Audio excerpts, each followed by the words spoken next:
반갑습니다.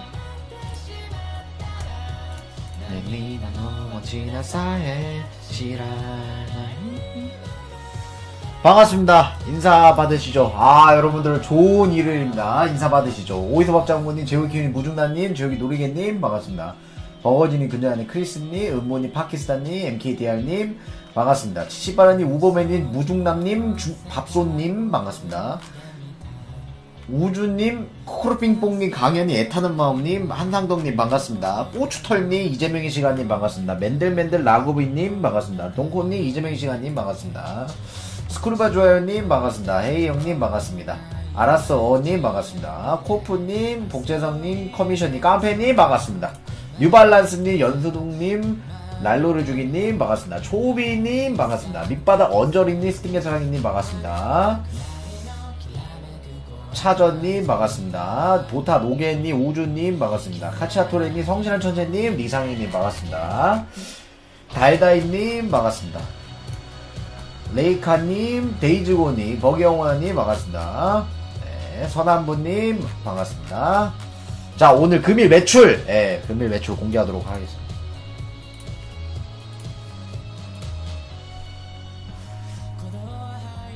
반갑습니다. 기분이 그렇게 좋지는 않지만 그래도 어쩌겠습니까? 안 온다는데 뭐요. 진짜 요요님, 영구맨 3번님 반갑습니다. 반갑습니다. 반갑습니다. 반갑습니다. 쿵강국님 반갑습니다. 빼빼님 반갑습니다. 똥냄새님, 한글자방님 반갑습니다. 버기영환님 반갑습니다. 반갑습니다. 진짜 요요님, 유동필님 반갑습니다. 이고이님 반갑습니다. WK님 반갑습니다. 압도님, 물지초비님 반갑습니다. 배제대님 반갑습니다. 이승님, 마젠타님 반갑습니다. 김여재님, 잔털맨님 반갑습니다. 칼라만자로님 반갑습니다.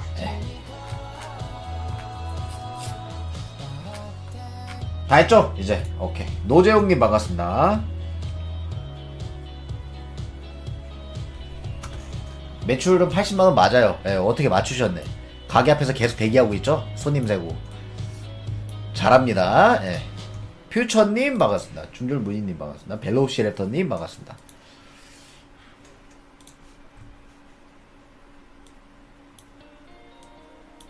피해 망상 빙신 같네요. 알고 있습니다. 닥치세요. 80이면 순수익 얼만가요? 1000만원에 100만원, 1000만원에 80만원 번다고 보시면 돼요. 근데 그게 점점 1000만원이 2000만원이 되고 3000만원이 되면 떨어지죠, 너.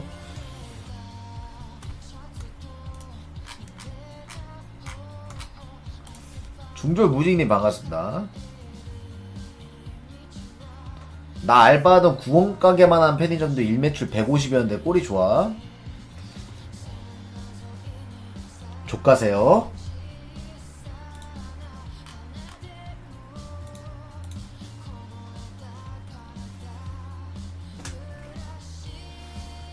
나를 따가라. 카멜레온송. 이거 뭐야, 씨.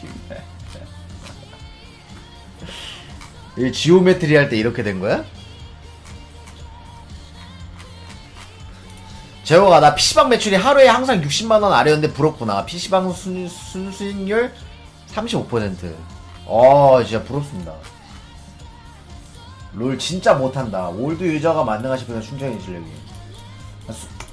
비방이면 또 더 판단이 빨라지고 잘해져요. 카톡 패치 뭐냐? 뭐야 이거는? 아니 근데 여러분들 카톡 패치했어요? 난 패치하라고 안 떠가지고 안 했는데. 동고님, 물자창고님 반갑습니다. 뱁새마요님 반갑습니다. 난 자동으로 안 됐어 애초에.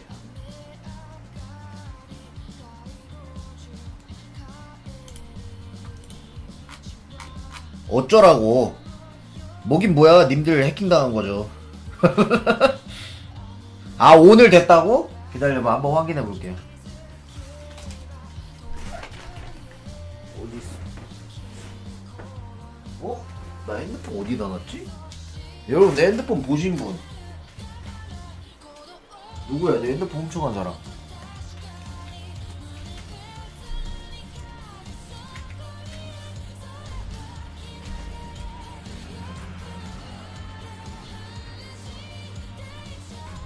여기 있구만.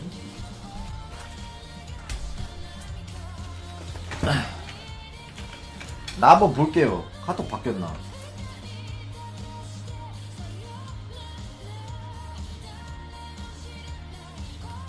뭐 아래 친구 채팅, 오픈 채팅, 쇼핑 더보기 이거밖에 없어. 저거 안 뜨는데 아예?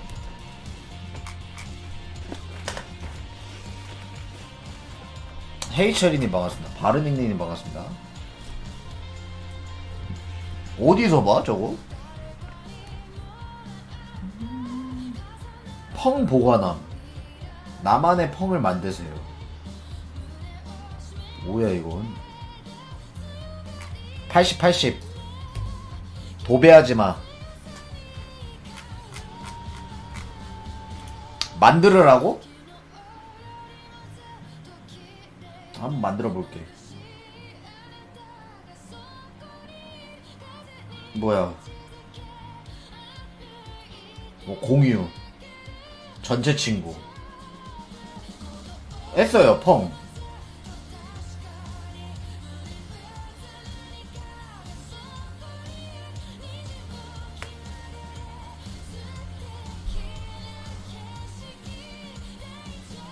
이게 근데 펑을 어디서 볼 수 있는지는 모르냐 왜?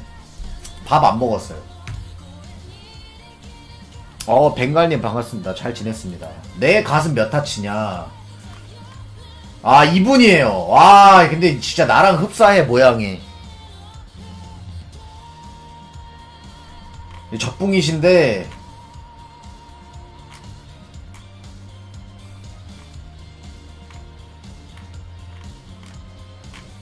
배 나서난 모임 치돌이 맞음. 가위 갖고 검은 번개 맞은 거 같노. 방송 킬 새가 없나요? 같은 하늘 아래 한 마리의 적결만 있으면 된다고 생각합니다. 살 빼도 젖살 안 빠지나요? 바야흐로 고이 시절 70kg까지 뺐었는데 젖살 안 빠지라 술. 이건 여유증이 맞아요 여러분들. 여유증입니다. 아 진짜 빨리 그 치료하시려면은 하시고 아니면은 뭐 내가 알기로는 보험되는 여유증도 있다고 하던데 한번 그런 거는 찾아보십시오. 나는 무엇보다 저분 짝짝이 젖꼭지가 너무 안타깝더라. 왜? 나 눈물 나. 아이고. 아니 이거는 짝짝이가 아니라 이거 선명도가 다른 건데? 이거는 뭐 크기가 다른 줄 알았더니만. 파이팅입니다. 진짜 거북이 같네. 오, 근데 왜 나밖에 없어요? 알림 메시지가? 나밖에 팔로우 안 하신 거예요? 누구야? 너 누구야? 나 쫓아다니는 너 누구야? 아이씨. 감사합니다. 거북이 병원 쿠팡 거북이 나오네요. 요즘 유행이라는 30대 남자 카톡 프로필 사진. 너무 귀엽고 17살 같아요. 씨발 이거 뭐야? 야 나 이거 공개한 적이 없는데. 아 진짜 야 잠깐만 이거. 아니 나 이거 뭐야? 이거 왜 나와? 아 진짜 도라에몽이랑 짱구 자해탁하는 한심한 인생 고통적 기자금. 어느 정도 일리가 있습니다. 예. 현실은 살찌고 늙은 50대 노진구 노진구 사장놀이 시키려고 4월 지원해주는 엄마의 몽. 감사합니다. 예. 아니 이거 저거 팡 본 거네. 나의 펑인가? 어머니랑 어디 가서 그냥 저거 오마카세냐? 아 이거 63빌딩 갔다 온 거예요. 왜 내 거 보고 있어요? 보지 마요. 왜 내 푸사 막 이렇게 보고 그러니까.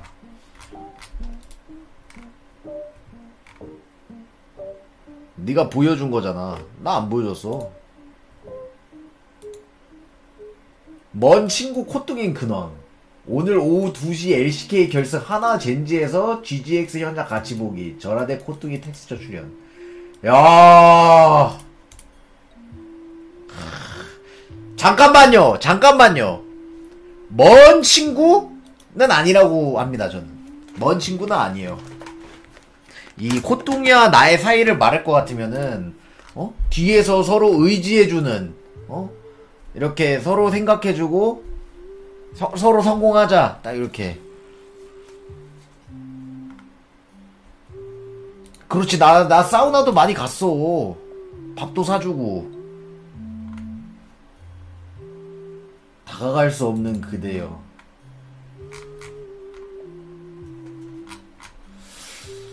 동훈이도 불쌍한 형을 챙겨주는 자기 자신을 좋아하는 것 뿐일까? 그런가요? 재호가 이거 봤냐? 혼자 있을 때 봐라 진짜.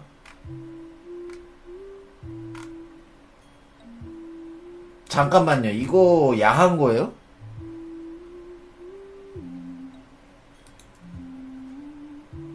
오!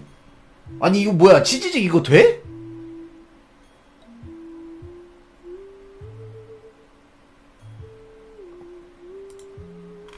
치즈직이 허용한 거예요?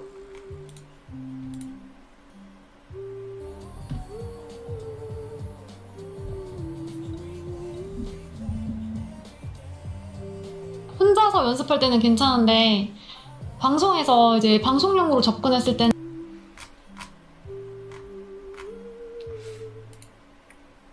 손부라. 아! 씨발. 아, 야, 이거 뭐야? 씨발, 야, 이거, 야, 누가 이따구로 만들었어. 자르지 마. 사진 자르지 마, 이 개새끼야.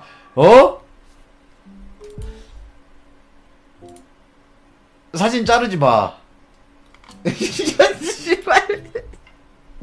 나 진짜 코르세 유물 진짜 좆되긴 하겠다, 이거. 이젠 공지도 유기하네. 에이, 공지 쓸 그게 안 났어. 존나 허탈해가지고 손님이 하도 없더라. 4억 사용법. 재홍님에게 4억이 수중에 들어온다면 무슨 일을 하실 건가요? 4.4억으로 광고 80주년 기념 아이돌 만들기. 피자 한 판에 25,000원이면 16,000판 1일 1판 방송분 처먹는다 치면은 43년을 먹을 수 있어요. 자가용 없이 평생 택시만 타도 약 90년은 출퇴근 가능하네요잉. 근데 고작 한다는 게 마방돈 사업 고깃집 차리고 개처망한 뒤에 방송 켜서 먹회장님 야식폰도 꾹 눌러주고 도파민으로 하루 보내기.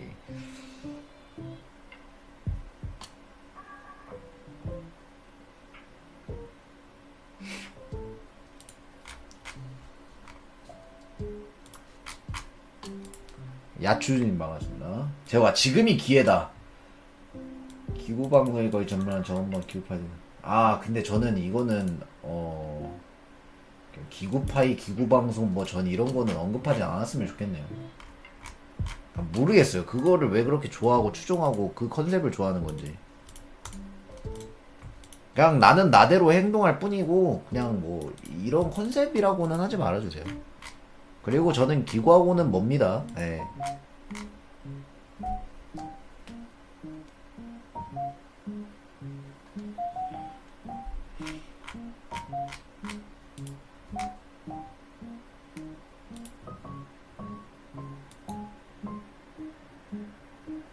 기구 컨셉 아니고 그렇게 부르지 말아주세요. 네. 그렇지. 얘는 그냥 나는 바보 병신인 거지. 난 뭐 기구 그런 게 아니야. 이거 미션비 주면 얼마에 할 거임?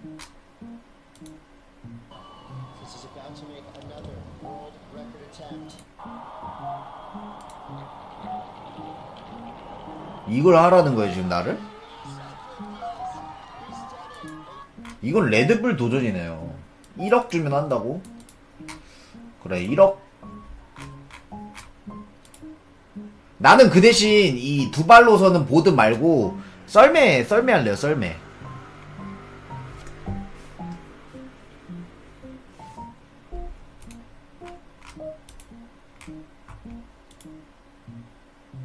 너 날라간다고?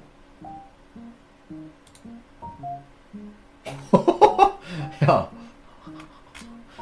하지마. 뒤처리는 어떻게 하냐? 위에 사진처럼 코 파서 나온 코딱지 어떻게 하냐고. 아 여러분 코 파서 뭐 종이에 싸가지고 휴지통에 넣는 사람은 제가 봤을 땐 그거는 집에 혼자 있으면은 그냥 이렇게 파가지고 톡 튀긴 다음에 언제 한번 바닥 쓸 때 나오는 거지 뭐.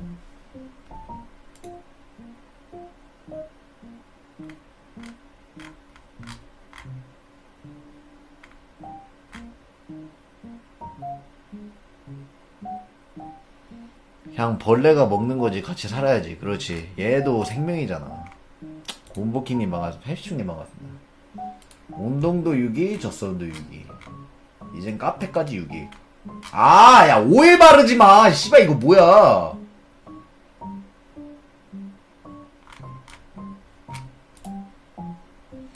못도리탕님 반갑습니다. 재호가 회장님이 주는 공짜만 먹어야지. 너도 그것 때문에 방송 안 하고 배고프나 키는 거잖아. 빨리 와.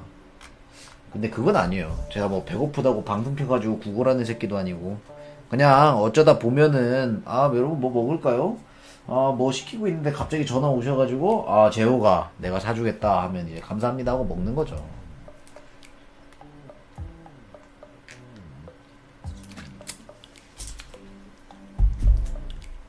오늘 네 돈으로 시켜 먹자고. 아니, 오늘 가서 한번 먹어볼 거예요. 여기 저기 뭐냐 부대 24시 부대찌개 남산더. 여기 근데 얼마냐? 뭐야 싸네?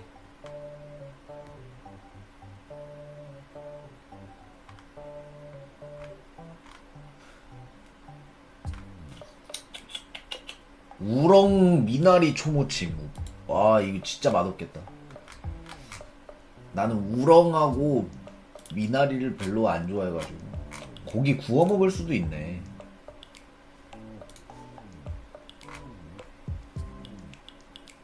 (3주년) 기념하여 신메뉴 출시 가격 인하. 매운맛 불닭 맵기 정도? 아 이건 좀 아니야.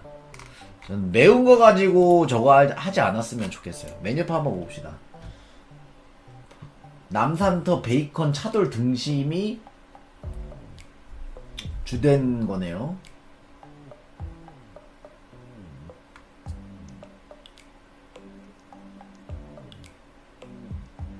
우동보다는 라면 사리가 낫지 않나 근데?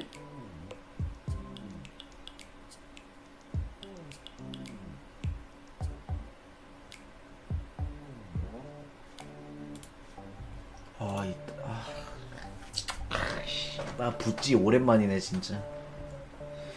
그 뭐였지? 그 부찌 유명한 브랜드 중 그 땅 개새끼 모기새끼. 땅스지 땅스. 맞아 거기도 진짜 많이 먹는데. 허허 이 씨발년 보소. 미안합니다. 재욱이의 꿈. 지랄하지 마. 아니 근데 나 살 빼면 이렇게 생겼어? 이게 내 살 뺄 때 모습이야? 패션 오르츠님 반갑습니다. 실시간 재욱이 채팅창. 아니 여러분 나는 오늘 좀 호소 좀 할게요. 이건 나의 호소예요. 물론 여러분들이 객관적인 시선으로 바라보고 있어. 난 그냥 호소를 할게. 아씨 왜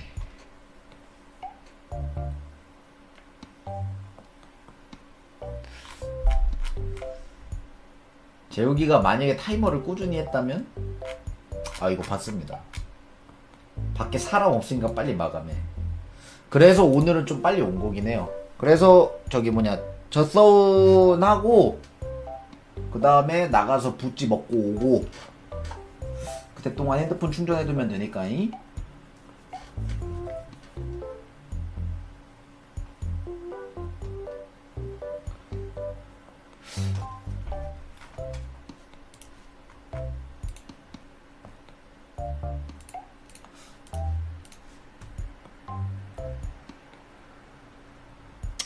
아트레님 오타님이 반갑습니다.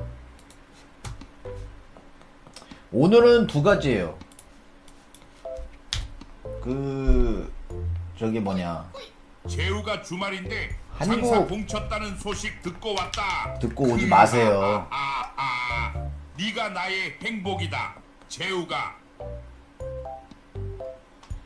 고약하님 반갑습니다. 토사님 반갑습니다. 한국 거 하나 조직폭력배 관한 거 하나 가져왔고, 조직폭력배라기보다는 여러분 지존파 아세요? 지존파. 완전 개쓰레기들이더만.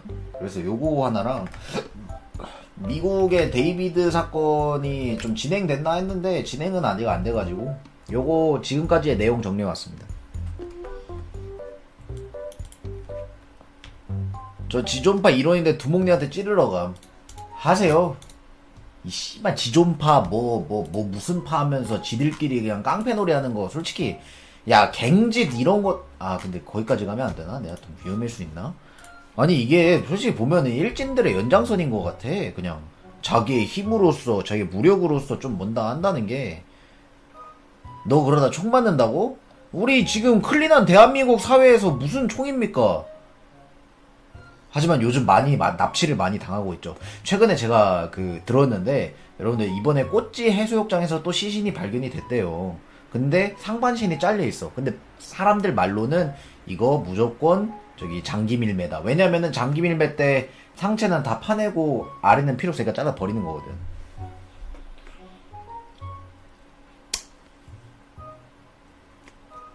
G 피자티한테 물어봤나? 아니요, 그렇게 뉴스에 나왔어요. 좋아요님 반갑습니다. 자, 이제 27일 무비자 뭐야 이미 들어왔겠네. 근데 나는 그런 생각을 해. 이미 그런 케이스들이 많은데도 불구하고 왜 그걸 추진한 거지? 1부 젖서운 2부 젖 부대찌개. 아니 이미 말레이시아, 홍콩 뭐 이런데도 다 그냥 무비자 했다가 재우가 내일부터 중국인 무비자 입국인데 괜찮겠냐? 나는 진짜 칼 들고 다니는데 내 장기 건드는 놈은 그 새끼 눈알은 파고 내가 죽는다.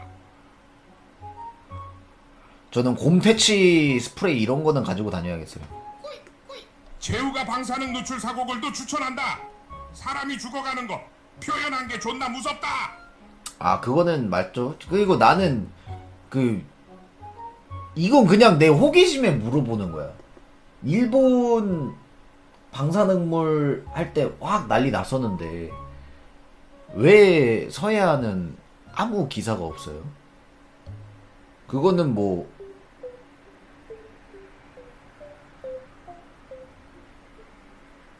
근데 나는 그렇게 생각을 해요. 과학자들이 조사해보니까 뭐 아무것도 아니니까 조사를 안 한 거겠지.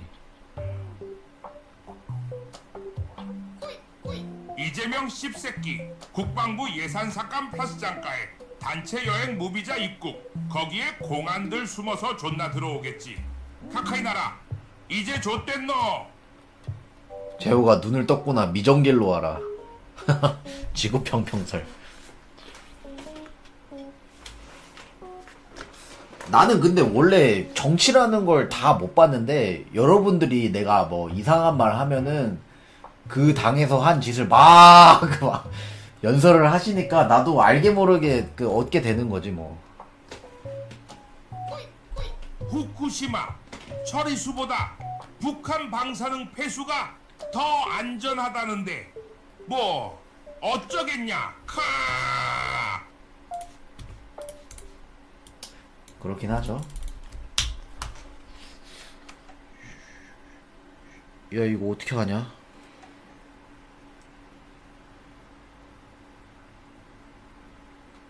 오케이.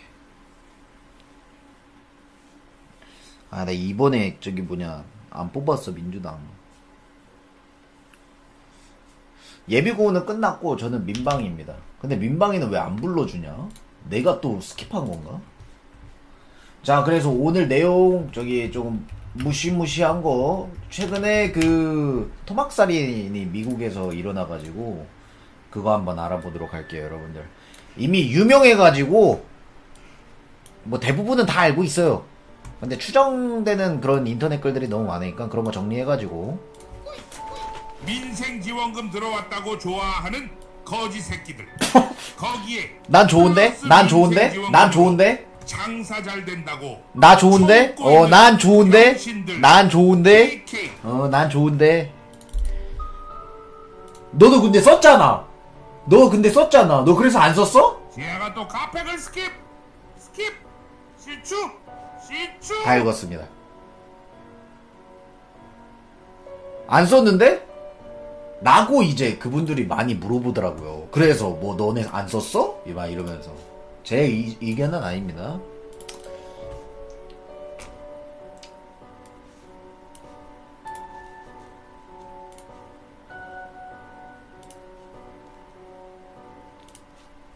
다 안 읽었다고?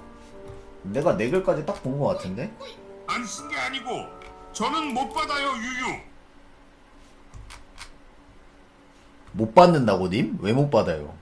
국민의 90%가 받는 근데 건데. 재우가 나도 원래 정치 관심 없었는데 8년 전에 DC 시작하면서 눈을 뜨게 되더라. 너도 비슷하구나. 아니 난 근데 DC나 이런 건 안 해. 이거 왜 해명 안 하냐고. 이야기. 송재욱은 현재 시청자들을 사람으로 보고 있지 않습니다. 그저 야식을 보내주는 개돼지, 100원 던져주는 개돼지, 그 이상 그 이하로도 안 보기 때문에.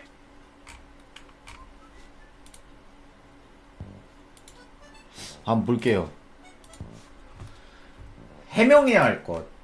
어제 야심한 새벽 치킨 얌보제 먹고 노고나의 게이머들도 재욱이는 말실수를 하게 돼요. 뱅브로즈라는 걸 해봤다고? 뱅브로즈가 뭘까? 바로 세계 최대 야동회사다. 송재욱은 해명해라. 뭐요? 아니 이게 뭘 해명할 거야? 남자가 뭐 야동도 볼 수 있니? 이들은 안 봐? 뱅브로즈, 페이크 택시, 어?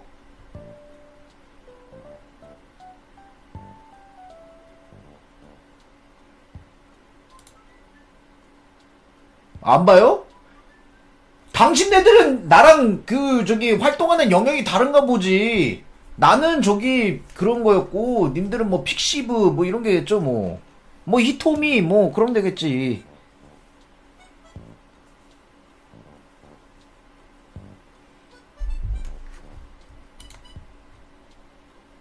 넌 방송하는 사람이잖아. 야 근데 야동을 안 봤다는 구라는 왜 치니? 뭐 남자가 똘똘이도 못 치냐?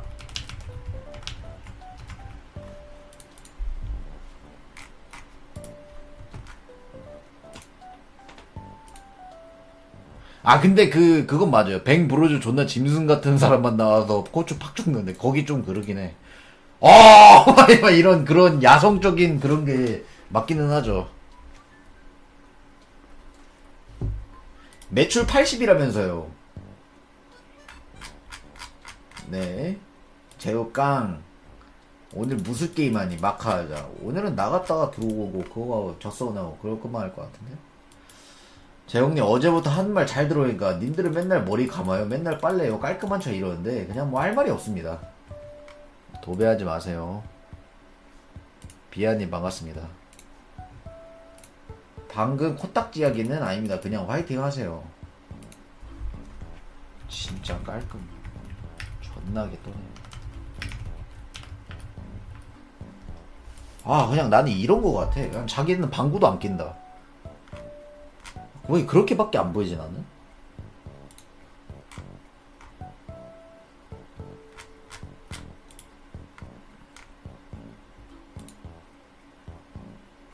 저 말에 왜 그렇게 흘러가요? 그냥 그런 거죠. 여름의 향기도 그 고추 벅벅 스파 이것도 안 하는, 아 진짜 그런 거 절대 안 한다 막 이러실 것 같아가지고.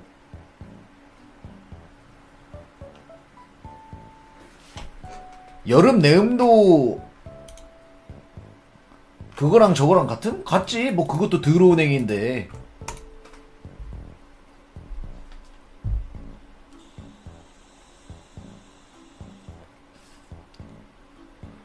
난 여자 방귀 너무 좋던데.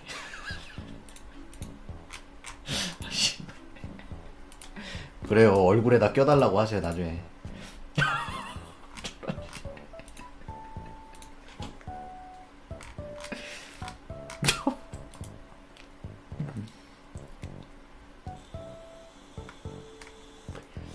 버거 시뮬레이터 언제까지 하냐고. 완한 거 같아. 그거를 뭐 더 길기는 할 순 없고. 다 읽었죠? 요즘 선호하는 남자 스타일. 안정적이고 중후한 와인남의 뭐 듬직하고 강해 보이는 곰과 같은 제어.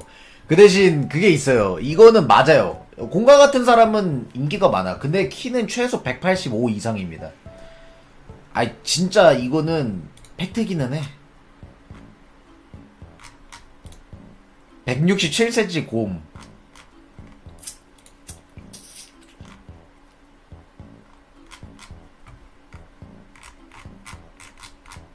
재호가 현재 키 몸무게 복창 167, 95, 3. 보기 싫으면 설정에 카톡 어떻게 된 거 당장 끄세요. 진짜 꽁꽁 숨겨뒀어요. 그냥 라인 쓰려고 한다. 니폰 친구들 만나야지. 감사합니다.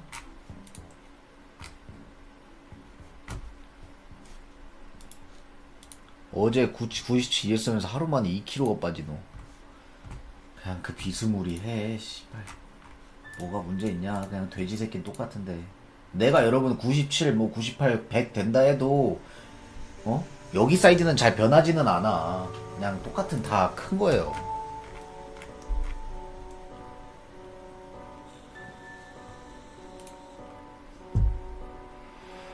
아니 무슨 100kg가 뭐 진화 조건이야? 그런 건 아니에요. 아니 님들 여유증도 아닌데 왜 여유증을 아는 척해? 님들이 엑셀을 찍어봤어? 뭐 상담을 받아봤어?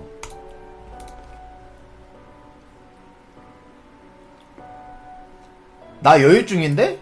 아니 그럼 저 사람처럼 당당하게 사진 찍어서 올리세요. 우리 여유증처럼 서로 다독여줘야지.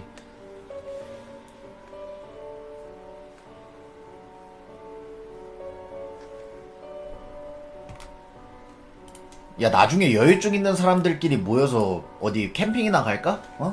내가 지원해주고 하면 오지 않을까? 그것도 괜찮겠는데?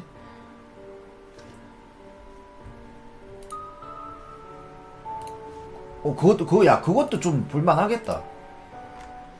도트마리오님 반갑습니다. 여유 파티?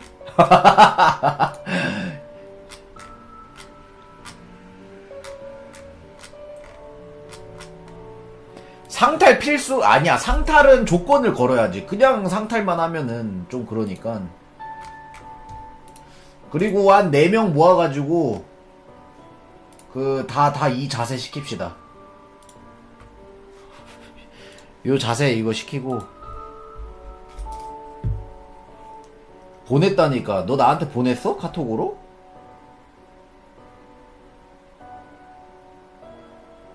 아이씨. 여유증은 맞는데 너무 몸이 건강해. 너무 그 킬로그램이 너무 낮아요. 여유증은 맞아요.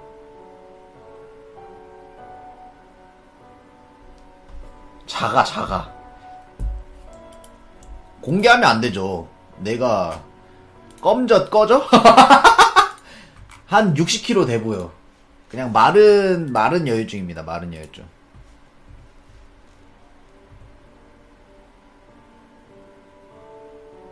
보여줘도 돼요, 님? 어차피 여기 계시는데. 그냥 보여줍시다. 70kg면은 뭐. 보여줘도 되냐고.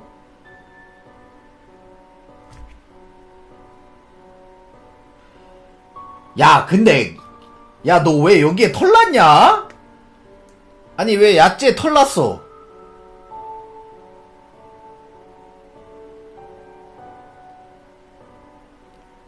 이거 뭐 복털이야? 이거 내두는 거야? 제모해라.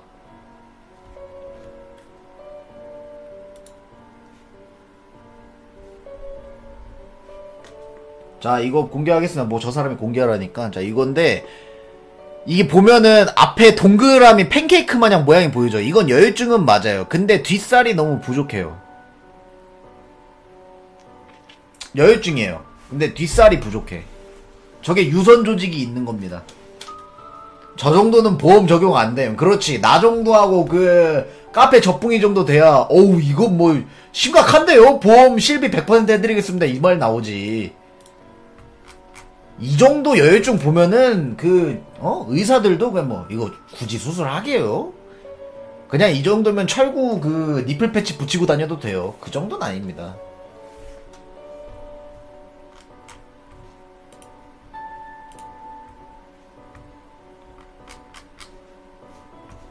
돈 아깝긴 하지 저거를 한다 하면은. 자, 아무튼 바로 들어가 보도록 할게요. 여러분들 미국 사건 하나 한번 알아보도록 하겠습니다. 뭐 아실 분들은 아실 테고, 미국 그 언론사에 대서특필된 겁니다.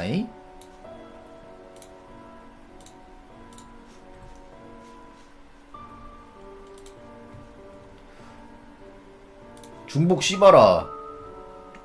나는 중복이 아니지. 내 방송에서 이건 처음 다루는데. 자, 한번 보겠습니다. 여기 보이시는 차 보이나요? 여기 이제 범행이라고 해야 되나? 뭐 실종된 여자가 있던 차량입니다. 2025년 9월 이번 달이에요. 이번 달. 로스앤젤레스 견인소 직원이 차에서 왜 이렇게 이상한 냄새가 난다면서 경찰한 신고를 했습니다. 그래서 그 경찰이 트렁크에서 엄청난 악취가 풍기길래 열어봤더니 비닐봉다리 안에는 부패한 시신이 있었다고 합니다. 자, 피해자는 15살 소녀 셀레스트 리바스 에르난데스라는 분이고요. 이분입니다. 15살이시고 이미 2024년에 실종 신고가 된 지 1년이 넘었다고 해요. 그래서 이게 이제 논란이 되는데, 왜 논란이냐? 여러분들, 이 차의 주인이 바로 미국의 유명한 힙스터 데이비드 씨의 차였다고 합니다. 그래서 알아보도록 하겠습니다. 일단 가수가 누군가요? 알아보도록 하죠. 이분이고 2005년생입니다. 약 19살이시고 틱톡에서 시작돼가지고 유명세를 탔죠. 노래 한번 듣고 가시죠. 유명했던 노래 하나 듣고 가도록 하겠습니다. 뭐 이건 아실 분들은 아실 테니까. 졸라 사간내가 아니라 보통 미국인 외모는 이런 식이긴 해요. 자, 이 노래예요.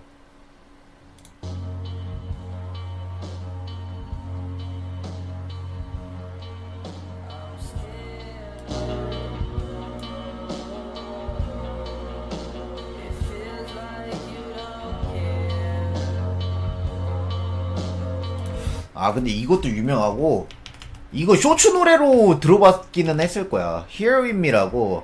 I don't get, yeah, yeah. 이거 많이 들어봤죠? 이제 청춘물.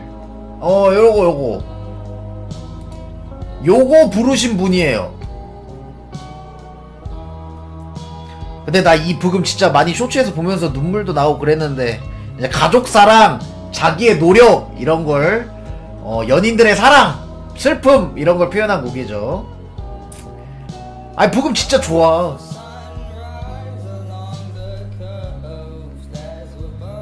검정치마 노래잖아, 씨발아. 오케이, 알겠습니다. 여기서도 이제, 나오네요. 의심하는 분들이. 자, 아무튼 이 노래를 부르신 분입니다. 이 노래 부르신 분이고, 대박을 터뜨리고 2025년 정규앨범 발표 월드 투어까지는 초대형 신이었어요. 키는 160cm라고 합니다. 뭐 맞는지는 모르겠지만 그렇다고 해요. 그런데 피해자 셀레스트, 이분은 멕시코계 이민가정 출신의 2024년에 실종 신고가 3번 되신 분, 그리고 친구의 말로는 이분이 대학생인 척을 많이 했다고 하네요. 그리고 성인 파티에도 많이 들락날락 걸렸다고 해요. 15살. 그리고 이게, 왜 데이비드가 의심을 많이 당하냐. 물론 그의 차에서 나온 것도 있지만, 여기 보시면 쉬라고 타투라고 보이시나요? 이게 데이비드인데, 야, 근데 무슨 얼굴을 다 릴라스 X처럼 꾸미시네. 아무튼 여기에 쉬라는 이 타투가 여성 손가락에서도 똑같이 나왔다고 합니다.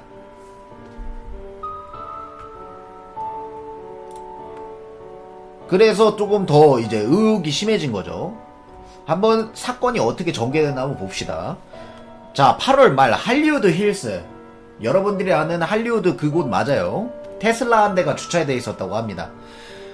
근데 너무 주차 기간을 오래 있다 보니까 주민에 의해서 신고가 됐다고 해요. 그래가지고 9월 3일까지 티켓이 발표되다가 며칠 뒤에는 차를 견인소한테 맡겨가지고 견인을 했다고 합니다.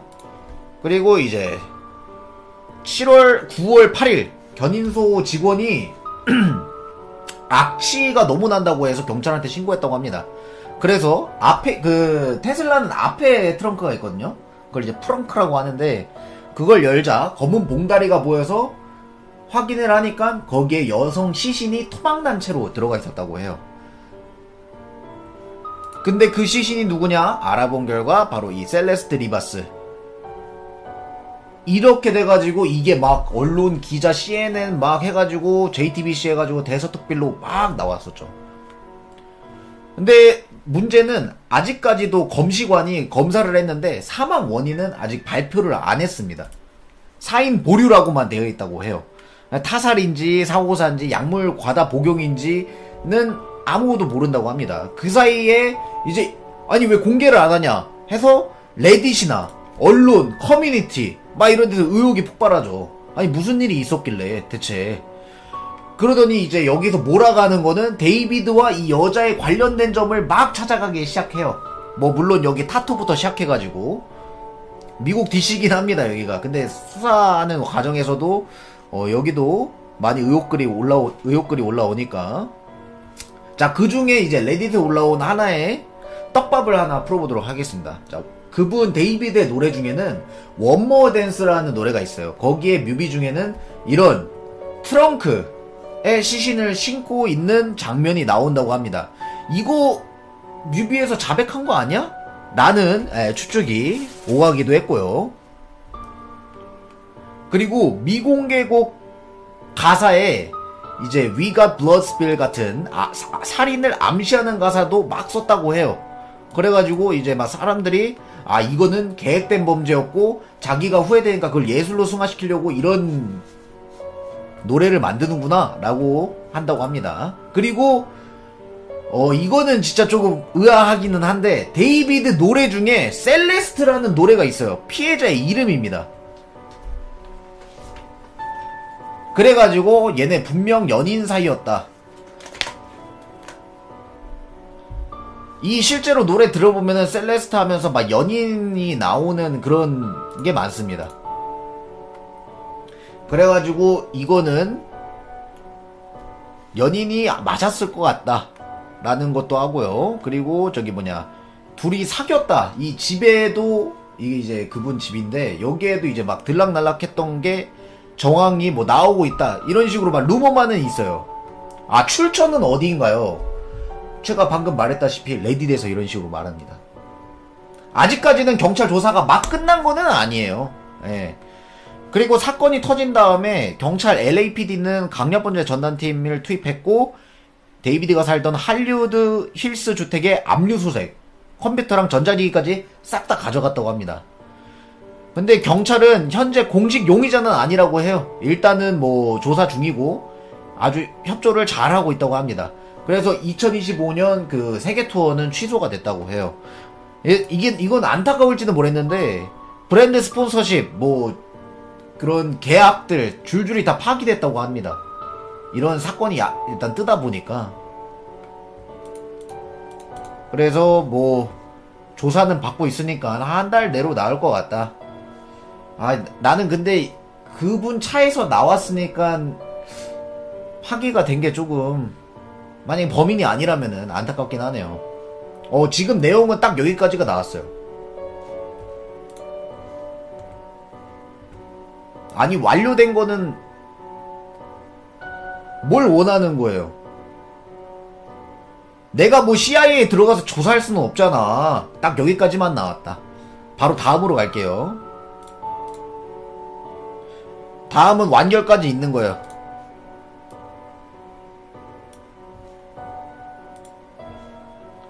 이번에는 한국 사건입니다.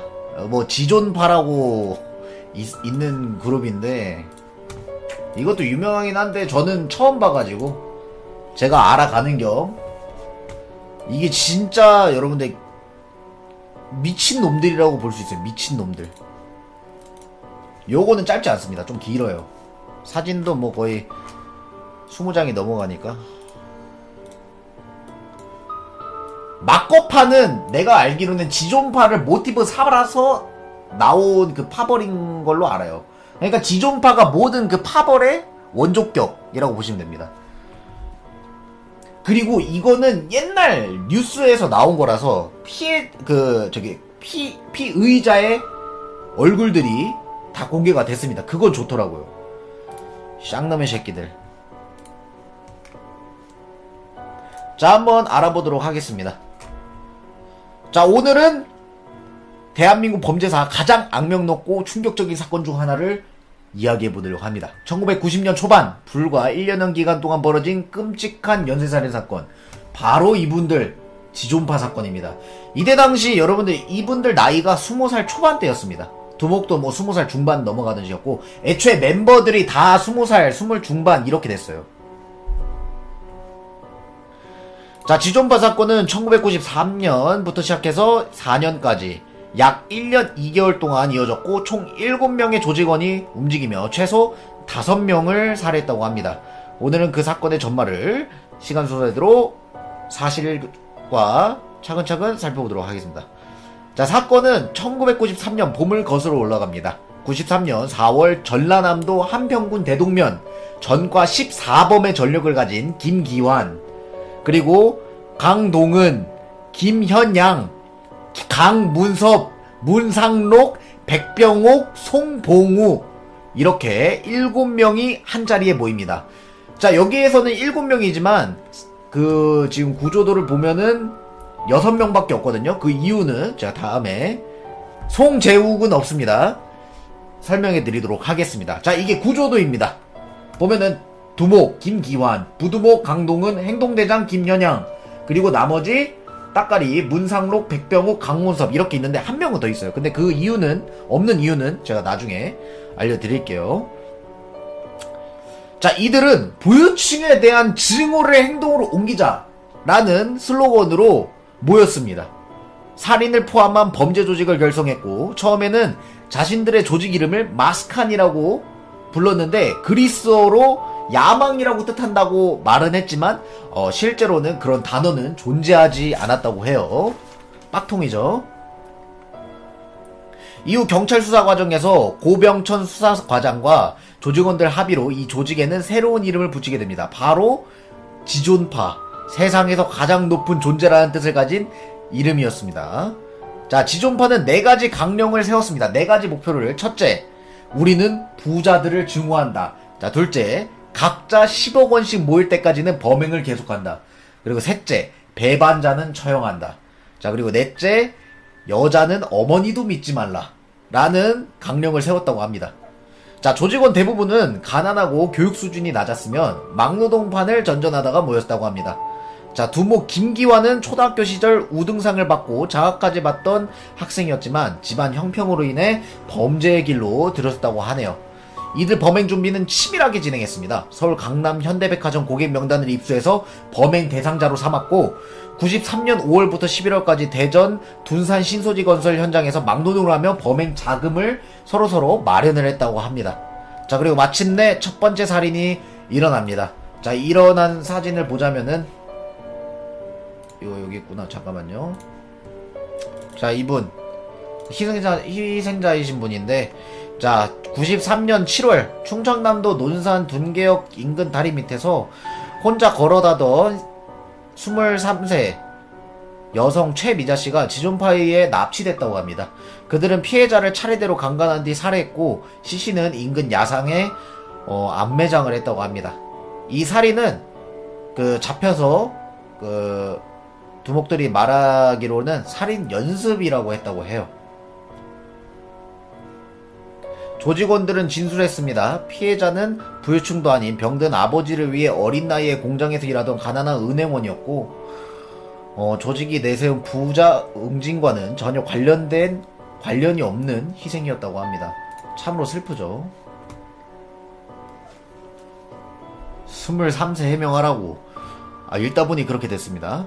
자, 한 달 뒤에는 또 한 건의 사건이 벌어집니다. 93년 8월 조직에서 이탈하려던 송봉우. 여기에 조직이 7명이라고 했는데 6명밖에 없는 이유가 그겁니다. 송봉우 씨가 살해돼서 암매장이 되었답니다. 조직 강령 3번째. 배반자는 처형한다의 문구가 그대로 현실이 된 거죠. 그 다음은 시간을 흘러 94년 5월 지존파는 본격적인 범행을 위한 준비를 마칩니다. 김기환의 고향인 김기환씨, 여기죠, 두목. 고향인 전라남도 영광군 불감령 금계리 자택 지하실에서 감금용 창살 감옥과 시신을 소각할 수 있는 소각로를 만들었다고 해요. 소각시설을. 그걸 한번 보여드리도록 할게요.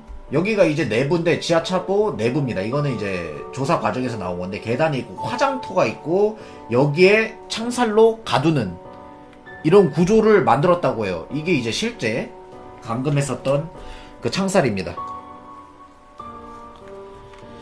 지하실은 이후에 납치, 감금, 살인의 핵심 아지트가 되었다기도 해요. 여기서. 근데 여기서 이제 그 지존파에도 문제가 하나 생깁니다. 여기 보이시면 요거는 소각로. 문제가 하나 생기는데 뭐냐, 두목이 경찰에 끌려갑니다. 왜 끌려갔냐, 6월 17일 같은 해 예상치도 못한 일이 벌어지고 두목 김기환이 고향 선배의 조카인 중학교 1학년 여학생을 성폭행한 혐의로 체포가 됐다고 합니다. 이 살인사건이랑은 연관은 없었어요. 징역 5년을 선고받고 광주교도소로 수감된 것입니다. 근데 여기서 조직의 행동은 멈추지 않았다고 해요. 부두목 강동우는 현장을 지휘했고 김기환은 감옥 안에서 편지를 통해서 지시를 내려서 범행을 이어갔다고 합니다. 그리고 1994년 9월 지존파는 본격적인 살인행각은 그 두목 편지로 인해 실행됐다고 합니다. 다음 사건인데요. 어디 있나? 여기 있다. 자, 서울 강남구 역삼동의 한 카페에서 일하던 27살 여성 가명입니다. 이선영씨와 그녀의 남자친구 이땡땡씨는 드라이브를 나섰다가 지존파한테 납치됩니다. 이들은 감금된 상태에서 신문을 받고 이선영은 차례대로 폭행당했다고 해요. 조직은 돈이 없다는 사실을 확인하자 9월 9일에 남편 이땡땡씨를 살해하고 다음날 교통사고로 위장해 전라북도 장수군의 시신을 유기했다고 합니다. 그리고 이 사건이 일어나고 바로 다음 또 하나의 범행이 벌어지고 9월 13일 경기도 성남시에 삼정기계 사장 소땡땡씨와 아내 박땡땡씨가 부부가 성묘를 마치고 귀가 어두주 납치를 당했다고 합니다. 지존차는 협박을 통해 1억 원을 빼앗았고 9월 15일 이선영에게 협박을 가해 소땡땡에게 공기총을 쏘아 살해를 협박하기도 합니다. 이 무기도 다 만들었었다고 해요. 총 같은 거. 아내 박땡땡은 칼과 도끼로 살해당했고 시신은 일부가 소각되었다고 합니다. 조직원 김현양은 박땡땡의 시신 일부를 인용으로 도려내어 먹었다는 진술도 하기도 했어요. 이래서 이제 그 지존파 인육 사건이 여기서 나온 겁니다. 피해자 부부 역시 부유층이 아니었고 자소성가한 중소기업 운영자였고 회사 부도를 막기 위해 노력하던 평범한 사람들이었습니다. 자, 이때 근데 얘네가 왜 잡히게 됐냐, 그런 단서가 어디서 나왔냐. 사건의 흐름을 밝힐 중요한 일이 벌어집니다. 9월 15일 김현양이 다이너마이트를 다루고 사고를 내 머리에 상처를 입었습니다. 조직은 피해자 이선영에게, 자, 김현양이라는 조직원이 있었어요. 그리고 위에 카페에서 만났던 그 여자친구 남자친구 있었죠. 그분이 한 명이 납치되고 감금이 돼 있던 상태였습니다. 그 사람이 이선영인데 김현양을 병원에 데려다 주고 오래요. 그걸 이제 피해자한테 맡긴 겁니다. 그래가지고 그 피해자였던, 감금돼 있던 그 피해자는 병원에다가 그분을 데려다 주고 그 틈을 타서 이선영은 병원을 빠져나서 탈출에 성공을 했다고 해요. 그녀는 택시를 타고 대전으로 이동한 뒤에 다시 택시를 갈아타서 서울을 향했습니다. 왜냐면 신고를 해야 되니까. 마침내 서울 서초경찰서에 사건을 신고합니다. 피해자의 진술에 따르면 여러 경찰서가 관할이 아니라는 이유로 사건 접수를 거부했다고 해요. 이러니까 택시 타고 저기 가서 신고하고 여기 가서 신고하고 했지만 결국에는 받아주는 곳은 거의 없었다고 합니다. 결국 지인이 알고 있던 형사를 통해서 사건이 접수되었다고 해요. 그리고 9월 17일 지존파는 조직원 보강을 위해 강동은의 애인 이경숙을 끌어들입니다.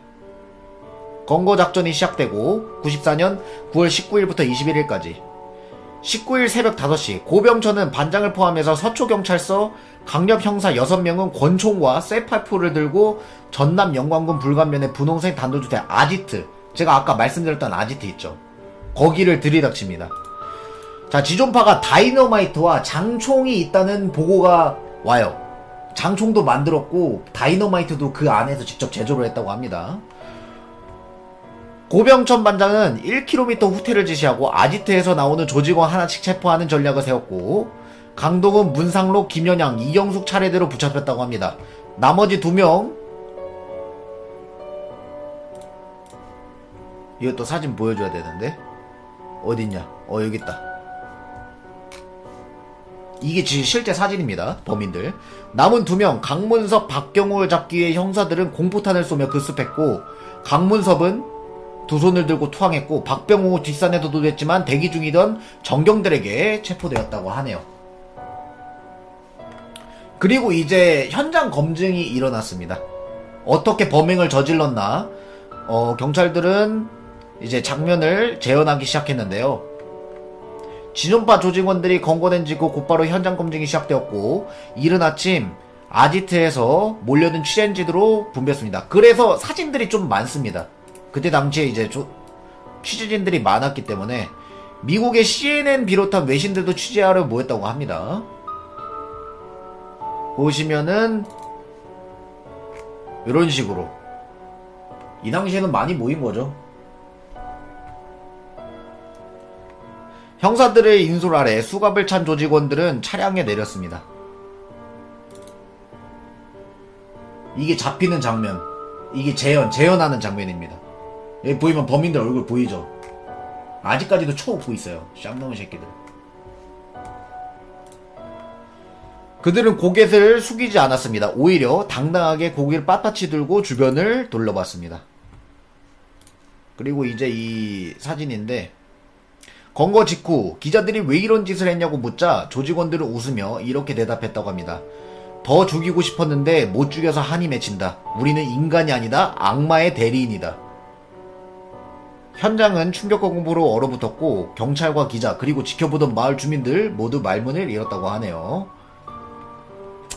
자, 그리고 현장 검증은 이선영 씨의 남자친구 이땡땡이가 살해되고 시신을 유기한 곳에서 시작되었습니다. 조직원들은 직접 자신들이 서 있는 위치를 지목하고 피해자들을 어떻게 끌어내었는지, 순서로 살해했는지, 시신을 어떻게 훼손하고 토막냈는지 재현을 했다고 합니다. 그 사진들이 여기 있는데요. 여기가 이제 아까 보였던 진짜 실제로 쓰였던 아지트의 쇠창살이고요. 이런 식으로 재현을 했다고 합니다. 도끼로 어디를 잘랐고,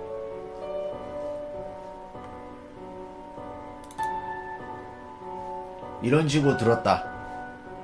이 자리에서 칼을 들었습니다. 여기서 다리 한 명을 붙잡고 다른 한 명이 목을 눌렀습니다. 그들의 입에서 나온 차분한 설명 하나하나가 모두를 끔찍한 살인으로 재현했습니다. 현장에서는 시신이 유기되었던 흔적들이 그대로 남아있었고 경찰은 토막난 시체 일부가 발견된 자리를 하나씩 표시하며 사진을 찍고 증거를 수집했다고 합니다. 여기 보시면은 이것도 마지막 동선을 따라가며 사건의 실체를 재구성했고 언론은 그 장면을 모두 카메라에 담았다고 하네요. 조직원들은 재현 과정에서도 반성이나 죄책감을 전혀 보이지 않고 그저 담담하게 때로는 웃음을 지으며 별명을 설명했습니다.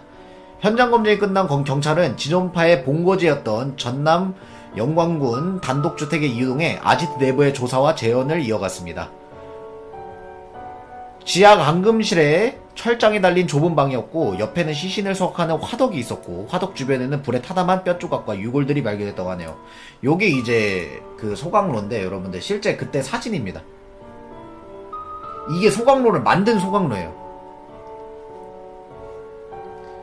그리고 보면은 이 유골들, 실제 유골들이고요. 아래는 이제 피해자분들의 뼈와 재가 남아 있었습니다.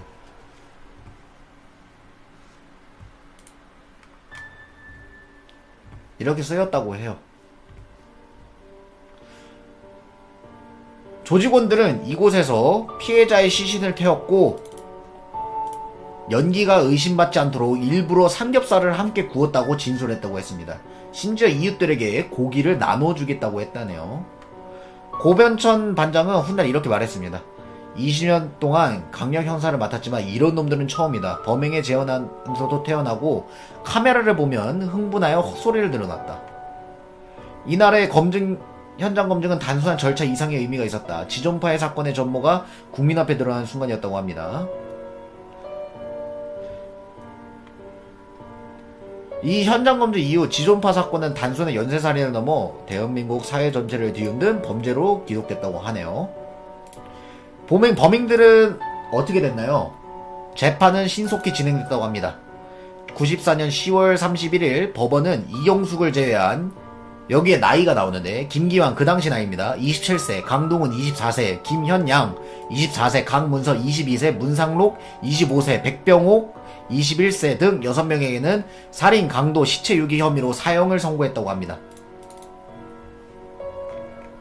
여기 보면 그때 당시의 얼굴입니다. 여러분들 나이대가 다 나오네요. 항소심과 상고심에서도 형량은 그대로 유지되었고 95년 11월 2일에 서울구치소에서 6명 모두 사형이 집행했다고 합니다. 이경숙은 징역 3년에 집행유예 4년을 선고받았고 98년에 석방됐다고 합니다. 피해자 이선영은 기소되지 않았고 검찰은 그녀에게 지방 거주지와 직업을 마련해줬다고 합니다. 피해자입니다. 이경숙은 그 아내분일걸요? 여자친구까지 끌어들였다고 했잖아. 체포 이후에 지존파 조직원들은 반성하지 않았고 두모 김기환은 전두환 노태우는 무죄인데 우리는 왜 유죄하라고 말했다고 합니다. 그리고 김현양 씨는 부자에 대한 살인을 시작도 못하고 가는 게 한이다 라고 말했다고 해요. 그리고 이 사건 이후에는 모방 조직들, 막가파, 영웅파 이런 모방 조직들이 많이 등장했다고 합니다. 표창호는 경찰대 교수는 훗날 인터뷰를 통해 지존파를 비롯한 연쇄살인범들의 공통점으로 왜곡된 심리상태, 성장환경, 사회적 불만을 꼽았다고 합니다. 이들은 자신의 실패를 사회 탓으로 돌리고 사회가 부패했으니 응징한다로 자기 합리화를 해서 범행을 정당했다고 합니다. 아무튼 이런 식으로 지존파 사건은 전원 사형으로 사건이 끝났다고 하네요. 다 죽었어요. 다 죽었어요.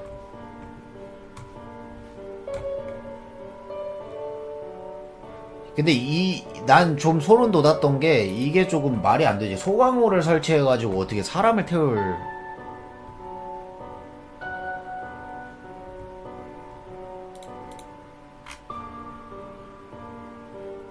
그리고 얘네가 뭐 부자들을 죽여야 된다 하더니만 부자는 안 죽이고 말도 엮이지도 않은 사람들만 죽인다고. 자, 아무튼 뭐 이런 식으로 해가지고 지존파 사건은 끝내도록 하겠습니다. 제가 지존파 이야기 넷플릭스에 있는데 지금 너한 내용이랑 넷플릭스 내용이랑 조금 다른 것 같아요. 둘 중에 누가 거짓말 중이냐. 픽션은 그쪽일 수도 있죠.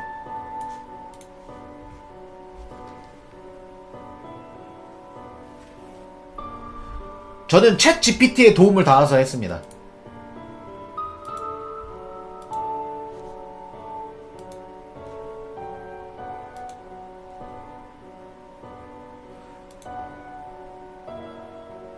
넷플이 틀리다는 거임? 아니 여러분들 언제는 뭐 챗GPT는 거짓말을 안 한다, LYDD 봐라, 구라라고 한다면서 맹신하더니만 왜 내가 챗GPT 조사했다니까 병신 새끼래.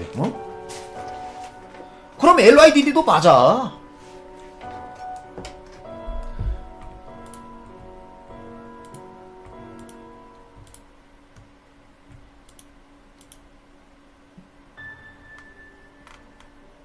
넷플릭스는 그 납치당한 여자 섭외했는데 넷플릭스 거짓말한 거 이거 맞지? 아닙니다. 제가 거짓말입니다. 하나는 저기 뭐냐, 재호가 단톡방 있을 거다. 조심해라. 저기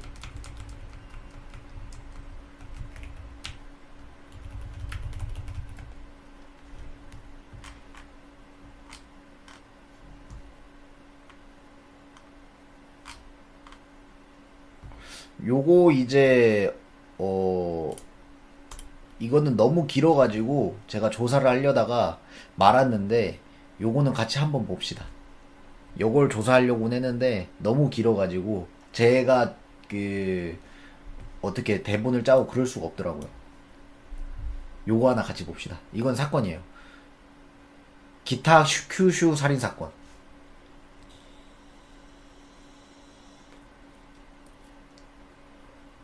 그냥 야만키라고 병신아.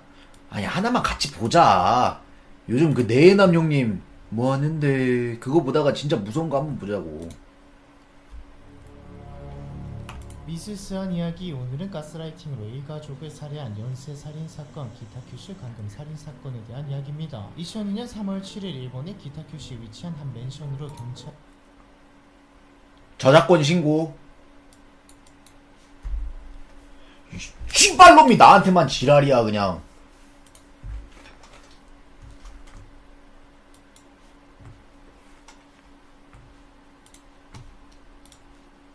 이 들이닥칩니다. 한 할아버지로부터 자신의 17살 소녀가 납치되어 감금되어 있으니 도와달라는 신고 전화를 받은 경찰이 즉시 출동한 것이었죠. 출동한 경찰은 부상을 입은 17살 소녀를 발견하게 되고 소녀의 몸에서 명백한 감금과 폭행의 흔적 또한 발견합니다. 즉시 맨션의 주인인 40대 남성 마스나가 후토시와 그의 아내 여러분 가스라이팅이 얼마나 무서운지 알게 될 거예요. 체포하게 되죠. 여기까지만 살펴보았을 땐 단순한 납치 감금 사건인가 싶었으나 얼마 안가 17살 소녀가 경찰에 매우 충격적인 사실을 자백하며 일본 전역을 경악에 빠뜨립니다. 영화나 드라마, 소설보다 잔인하고 극악무도했던 이 사건은 일본을 넘어 전 세계로 퍼져나갔죠. 소녀의 주장에 따르면 소녀의 친아버지가 몇 년 전 마스나가 부부로부터 살해당했으며 시체 유기 과정에 친딸인 소녀도 동참했기 때문에 몇 년 동안 부부로부터 협박을 받으며 감금되어 있던 상황이었습니다. 또한 수사 과정에서 마스나가 후토시의 아내로 체포된 오가타 준코의 일가족 역시 마스나가 의해 서로 죽고 죽이며 몰살당했고 이 모든 과정에 준코가 동참했음이 드러나 큰 충격을 주었죠. 사망한 피해자만 무려 7명이었고 피해자가 때로는 가해자가 되어 같은 피해자를 살해했기 때문에 피해자도 가해자도 불분명했고 법적으로도 애매했습니다. 또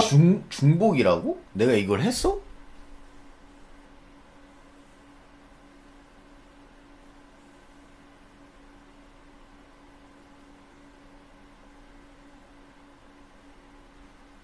그냥 한번 보자. 난 중복 아닌 것 같은데 내가 이걸 언제 했어? 가스라이팅 조져서 죽이는 거 아님? 그건 맞죠. 가스라이팅인데. 그냥 봐라 재호가. 난 처음 본다 무시해라. 아유 그냥 이거 뭐 했어 봤어 뭐 들었어 그냥 뭐 했어 그냥 조용히 해. 못 본 사람들 우리 유입분들 많이 있으시잖아.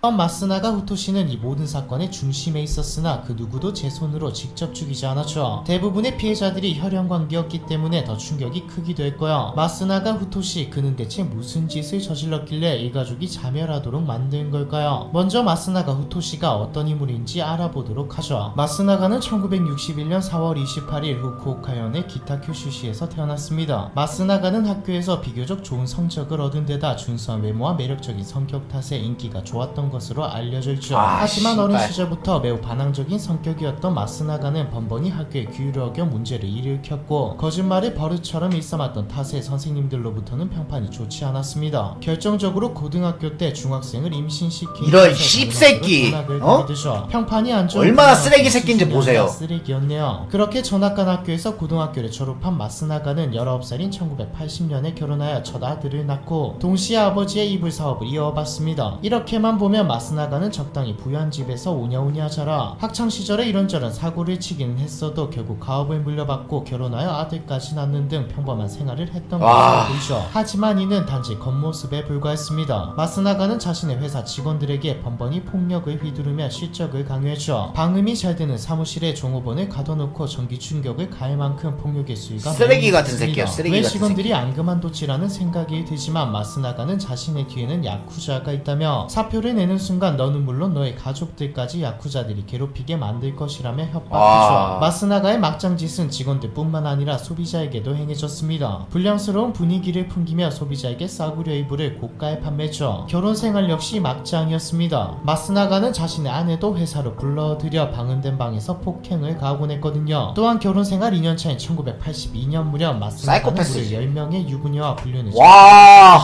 이 중 한 명이 바로 추 마스나가의 아내로서 공범으로 체포되는 오가타 준코였죠. 1980년의 어느 날 마스나가는 무심코 자신의 졸업 앨범을 살펴보다가 오가타 준코의 사진을 발견하게 됩니다. 준코는 마스나가와 동창 사이였는데 두 사람은 같은 학교에 다닐 때 진짜 잘생기면 다냐? 말 한마디도 나눠본 적도 없는 사이였죠. 당시 마스나가는 졸업 앨범 속 준코의 사진이 마음에 들었고 다짜고짜 앨범에 적힌 번호로 전화를 걸어봅니다. 그리고 전화를 받은 준코에게 너의 사진이 너무 눈에 띄어서 무심코 전화해버렸다고 말하며 호감을 표시했죠. 이 전화를 계기로 두 사람은 실제로 만나게 되었고 준코는 마스나가의 준수한 외모와 달변과도 같은 언변에 금세 호감을 느끼게 됩니다. 당시 준코는 말까지도 잘하나 보네. 다가 실수로 유치원생 한 명을 다치게 하였는데 하필 유치원생의 아버지가 야쿠자였던 탓에 협박을 당하고 있던 상황이었습니다. 이 사실을 알게 된 마스나가는 준코를 위로하고 고민 상담을 해주며 준코의 마음을 얻는 데 성공하였죠. 준코는 마스나가가 유부남인데다 아이가 있다는 사실을 알고 있었지만 마스나가에게 걷잡을 수 없이 빠져들어 결국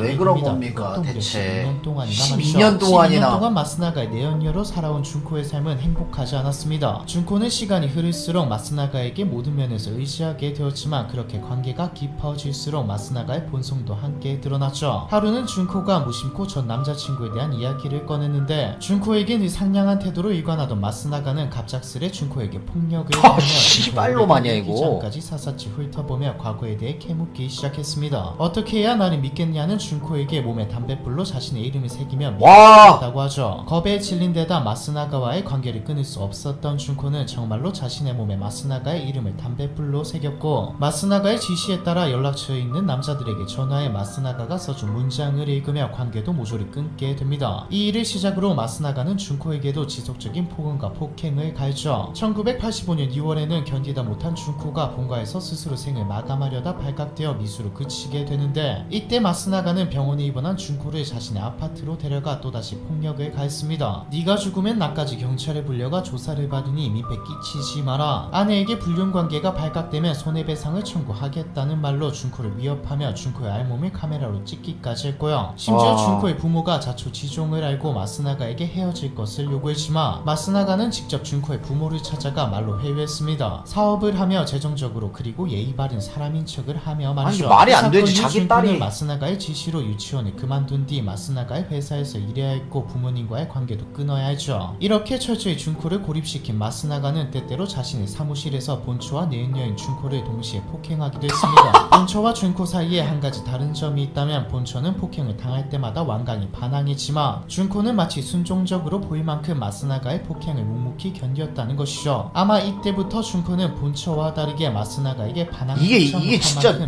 이게 어떻게 당하고 있었던 것 가스라이팅이 같습니다. 진짜 존나 무서운 마스나가가 거예요. 일부러 바닥에 마요네즈를 떨어뜨려 핥아 먹으라고 명령하면 아내는 크게 소리치며 반발했지만 준코는 아무런 저항도 없이 바닥에 떨어진 마요네즈를 핥을 정도였죠. 시간이 흘러 1992년 1월 그동안 마스나가로부터 아이를 뺏길까봐 도망치지 못했던 마스나가의 본처는 극적으로 아이를 데리고 도망쳐서 상담소에서 머물게 됩니다. 2개월 만에 마스나가와 이혼이 성립되어 마스나가로부터 완전히 벗어나게 되죠. 한편 마스나가에게 폭행을 당한 사원들이 하나둘씩 회사를 떠나자 회사의 실적은 급격히 악화되기 시작했습니다. 또한 그동안의 사기 행각이 모두 경찰에 드러나 1992년 7월에는 사기죄와 협박죄로 징역 수배를 당하게 되죠. 이때 마스나가의 회사는 곧바로 도산했으며 마스나가는 준코와 함께 에이시카와 현으로 도망쳐서 약 7년 동안 도피 생활을 시작합니다. 이 도피 생활 도중에 마스나가와 준코 사이에 첫째 아들이 태어나죠. 그 후 1996년 1월 마스나가는 검찰의 수사망을 피해 이전에 알고 지냈던 지인인 토라야 쿠미오를 만나기 위해 기타 큐슈로 돌아옵니다. 모든 비극은 일은 이때부터 시작되었죠. 토라야 쿠미오는 부동산 회사의 직원으로 지명수배 이전에 마스나가에게 가짜 회사를 차리자고 제안했던 인물인데, 마스나가는 토라야가 근무하는 부동산 회사를 통해 여러 아파트를 확보하고 잠복 아지트로 아니 삼겠습니다. 얼마나 돈이 많았던 거야. 마스나가를 대신해 아파트를 계약해준 사람은 마스나가가 건실하고 능력 있는 남자인 척 신분을 위장하고 사기를 쳐서 유혹한 여성들. 또 여자. 추 범죄의 무대가 되는 기타큐시의 맨션 역시 이때 토라야를 통해 확보한 것이고요. 그러던 어느 날 마스나가는 진짜 토라야와 얼마나 토라야의 알파메일이면은. 아파트에 감금하였고, 토라야가 부동산 회사를 다니며 저지른 사소한 비리를 약점 삼아 그를 협박하기 시작했습니다. 마스나가는 토라야를 욕조에 묶어둔 뒤 전기 충격을 주기도 했죠. 이때 준코는 마스나가의 지시대로 가담한 것은 물론이고 심지어 같이 납치되어 있던 토라야의 친딸까지 마스나가의 협박에 못 이겨 아빠를 상대로 전기 충격과 상해를 입혔습니다. 추 진술에 따르면 토라야의 딸은 마스나가의 지시대로 아버지를 주먹으로 때리거나 살점이 떨어져 나갈 정도로 세게 물어야만 했죠. 또한 그 모습을 사진으로 찍어 토라야의 딸이 죄책감과 공포심 때문에 경찰에 신고할 수 없도록 만들었고요. 극심한 고통을 견디다 못한 토라야는 1996년 2월 26일에 결국 사망하게 되고, 마스나가는 준코와 토라야의 딸에게 시신을 훼손하라고 지시합니다. 두 사람은 마스나가의 지시대로 토라야의 시신을 훼손한 뒤 바다에 유기하였고, 이 무렵 만삭이었던 준코는 진통을 느끼며 둘째 아들을 낳았죠. 1996년 12월에는 마스나가가 한 유부녀를 유혹하여 이혼시킨 뒤 자신의 아파트로 데려와 동거를 시작합니다. 그렇게 마스나가와 준코 그리고 피해 여성과 피해 여성이 데려온 3살짜리 딸이 이듬해 3월까지 이상. 아니 뭐 몇 명이랑 말이 돈 거지. 마스나가는 이 여성과 딸을 방에 가두고 날마다 폭력을 가했습니다. 심지어 여성은 마스나가의 명령에 따라 자신의 어린 딸을 직접 공격하기도 하죠. 그러다 1997년 여성은 2층이었던 아파트 창문에서 뛰어내려 극적으로 마스나가의 집에서 탈출하여 겨우 목숨을 건지게 됩니다. 무서웠던 건지 여성은 탈출한 뒤 다시는 돌아오지 않았고, 신고를 왜 안 해? 이후 여성들에게 사기를 쳐서 돈을 갈취하는 것만으로는 부족했던 마스나가는 준코에게 돈을 벌어오라 시키죠. 준코는 접대부로 일하며 돈을 벌다가 어느 날 마스나가의 맨션으로 돌아오지 않고 도망을 칩니다. 그렇지, 이제 도망가야지. 자기의 몸이 되었나 싶었지만 얼마 안가 마스나가의 소식을 듣게 되죠. 마스나가가 스스로 생을 마감했으며 이미 장례식까지 끝났다는 소식이었습니다. 준코는 안심하고 본가로 돌아왔는데 준코를 기다리고 있던 건 마스나가와 마스나가에게 설득 아니 세뇌를 당한 준코. 이게 제일 준코가 가족들이 진짜 마스나가가 일부러 퍼뜨린 거짓 정보입니다. 마스나가는 준코가 자신으로부터 도망쳐 숨어있는 동안 준코의 가족, 그러니까 준코의 엄마, 아빠 그리고 여동생과 여동생의 남편으로부터 돈을 뜯어내고 있었죠. 협박의 내용은 준코가 남성을 살해한 뒤 시체를 훼손하고 유기했다. 내가 준코가 도피할 수 있도록 도울 테니 도피 자금을 달라였습니다. 일본 사회에서 범죄자의 가족으로 살아간다는 것은 평생 이지매를 당하며 살겠다는 것이나 다름없었기 때문에 준코의 가족들은 경찰에 신고하긴커녕 사회적 체면을 지키기 위해 마스나가에게 돈을 건네고 말았고요. 그런데 중요한 것은 이들이 단지 겁에 질려서 마스나가에게 복종한 것이 아니라는 겁니다. 마스나가는 가족 구성원 한 명 한 명에게 접근하여 마음을 사로잡았는데 일부러 술자리를 가지며 가족들만 아는 내밀한 비밀까지 술술 불게 만들어 약점을 잡았죠. 예를 들어 준코의 여동생은 결혼 전에 낙태를 한 적이 있고 결혼 후에는 직장에서 불륜을 저질렀는데 이 사실을 알게 된 마스나가는 여동생의 남편 카지야에게 이를 모두 알린 후 신뢰 관계를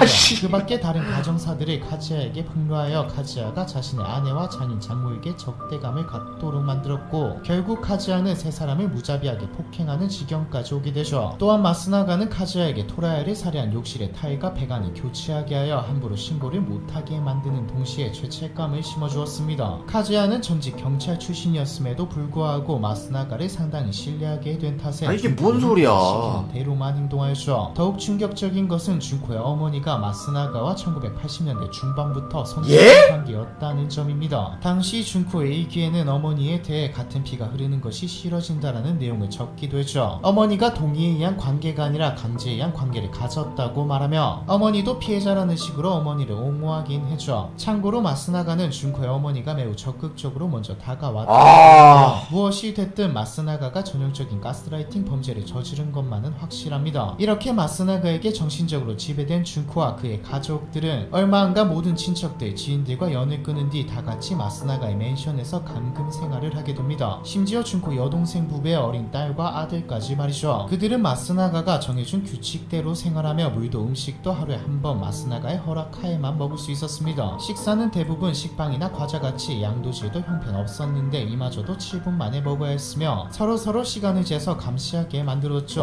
이게 진짜 시간을 넘기면 감시자로부터 폭행을 당해야 했고요. 했고요. 화장실에 가는 이조차 마스나가의 허락이 필요했고 대화나 자유로운 행동도 금지되었으며 하루 종일 말없이 서 있기만 해야 하는 날도 있었습니다. 가장 끔찍한 것은 가족 개개인에게 서열을 정했다는 것인데 이 서열은 마스나가의 기분에 따라 얼마나 마스나가의 마음에 들게 행동했느냐에 따라 바뀌었고 가장 낮은 서열은 끔찍한 전기 충격을 비롯한 각종 폭력을 당해야 했기에 가족들 간의 적대심을 쌓는 원흉이 되었습니다. 피해자 모두가 가족 관계였음에도 불구하고 누군가 서열이 내려가서 폭행을 당하면 내가 아니라는 사실에 안도하고 서열이 오르면 마스나가에게 인정받았다는 사실에 기뻐할 만큼 정신이 망가진 상태였죠. 그렇게 시간이 흘러 1997년 12월 21일 마스나가는 준코에게 시켜 아버지에게 전기 충격을 가했는데 이 과정에서 아버지가 사망하게 됩니다. 준코의 이 가족 중 첫 번째 사망자였죠. 참고로 테이저건이 400볼트인데 마스나가가 피해자들에 가한 전기 충격은 최대 30만 야, 이 미친 새끼 아니야. 생존자들의 증언에 따르면 단 1초를 당하는 것만으로도 정신이 아득해질 정도로 끔찍한 고통이었다고 합니다. 마스나가는 전류의 양을 일정하게 조절했기 때문에 피해자들에게 최대한의 고통만 줄 뿐 그들이 쉽게 죽지는 않도록 했고요. 이듬해인 1998년에는 준코의 어머니가 전기 충격을 당하는 도중 이성을 잃고 계속 괴성을 지르게 되는데 이때 마스나가는 이웃에게 발각될지도 모른다는 생각에 준코와 준코의 여동생 그리고 여동생의 남편에게 대책을 세우라 말합니다. 이 세 명은 어머니를 정신병원에 입원시키거나 다른 곳으로 옮기자고 제안했지만 마스나가는 지금은 날뛰고 있지 않지만 죽이는 단계에서 날뛰게 되면 죽이기 어려워진다며 세 명에게 살해만이 답인 것처럼 유도하죠. 그리하여 준코와 여동생이 어머니의 몸을 누르는 동안 여동생의 남편이 어머니를 교살시키는 방법으로 살해가 이루어졌습니다. 1998년 2월 10일에는 준코의 여동생 리에코가 살해되죠. 리에코는 계속된 전기 충격 때문에 청력이 매우 약해진 상태였는데 마스나가는 준코에게 리에코가 어머니처럼 되면 어떡해라고 말하며 준코에게 여동생을 살해하도록 암시했습니다. 그리고 남은 가족들 즉 리에코의 남편과 초등학생 딸에게도 리에코를 어떻게 할지 결론을 내리고 내가 일어날 때까지 일을 끝내놓으라고 지시한 뒤 자러 들어가죠. 준코와 리에코의 남편 그리고 리에코 부부의 초등학생 딸은 한참을 지금 얘를 죽였어야지. 살해를 거부해봤자 리에코는 더 심한 고통을 받다가 괴로워하며 죽지 않을까라는 생각에 도달합니다. 또한 살해 거부로 자신들 역시 곤욕을 당할 것이 두려워진 이들은 살해를 결심하게 되죠. 그렇게 리에코의 남편은 딸에게 엄마의 다리를 잡게 하고 직접 아내의 목을 졸라 교살했습니다. 그로부터 약 2달 뒤인 1998년 4월 13일에는 오랫동안 지속된 전기 충격과 열악한 식사로 몸이 약해진 리에코의 남편이 며칠간 구토를 하다 욕실에 갇혔고 그대로 사망하죠. 재판 결과 리에코 남편의 사인은 극심한 기아 상태에 의한 위장관 장애로 인한 복막염이었고요. 이렇게 리에코의 남편까지 사망하자 마스나가의 맨션에는 마스나가와 준코를 제외하면 어린아이들만 남게 됩니다. 마스나가와 준코의 두 아들과 리에코의 초등학생 딸과 5살짜리 아들 그리고 토라야의 딸이었죠. 어느 날 리에코의 초등학생 딸은 맨션에서 겪은 일을 아무에게도 말하지 않겠다며 마스나가에게 집으로 돌아가게 해달라 애원하는데 마스나가는 그런 리에코의 딸에게 만약 남동생이 경찰에 다 말하면 어떡하냐고 겁을 주는 동시에 남동생이 불쌍하니까 엄마에게 보내주면 어떨까 하고 은근하게 남동생을 죽일 것을 지시합니다. 이때 리에코의 딸은 그렇게 하겠다고 대답하였고 준코 역시 마스나가의 지시에 따라 살해에 동참하죠. 말하자면 조카와 함께 조카를 목졸라 죽인 것이었습니다. 마지막으로 1998년 6월 7일 마스나가는 리에코의 딸이 경찰에 자백을 할지도 모른다며 준코를 시켜 리에코의 딸마저 살해합니다. 리에코의 딸은 비교적 멀쩡한 상태에서 교살당했는데 이모가 자신의 목을 조르기 쉽도록 목을 들어 올렸다고 알려져 있죠. 사실상 포기한 상태였다는 말입니다. 이렇게 약 7개월에 걸쳐 마스나가는 준코의 일가를 감금하고 서로를 죽이게 지시하며 일가족을 몰살시켜 버립니다. 마스나가는 심지어 자신의 두 아들에게도 예외 없이 고통을 가했죠. 첫째 아들과 둘째 아들 모두 출생 신고조차 하지 않은 탓에 학교를 다니지 못했는데 준코는 마스나가의 지시에 따라 종종 첫째 아들을 식칼로 찌른 적도 있었습니다. 첫째 아들과 둘째 아들 역시 마스나가의 지시 때문에 서로가 서로에게 전기 충격을 가하기도 했죠. 또한 타인이 고통당하는 모습을 지켜보거나 살해된 사람들의 시체 유기를 돕기도 했습니다. 그렇게 마스나가를 제외한 모두에게 끔찍한 생활이 이어지던 어느 날 준코의 가족이 모두 사망한 지 약 4년이 지난 2002년 1월 30일 이때까지 마스나가에게 붙잡혀있던 토라야의 딸은 감시가 허술한 틈을 타 기타큐슈에 사는 조부모의 집으로 도망칩니다. 도망에 성공한 토라야의 딸은 약 보름 동안 조부모와 함께 생활하며 아르바이트를 하고 건강보험에 가입하는 등 새 삶을 시작하게 근데 왜 신고를 안 해?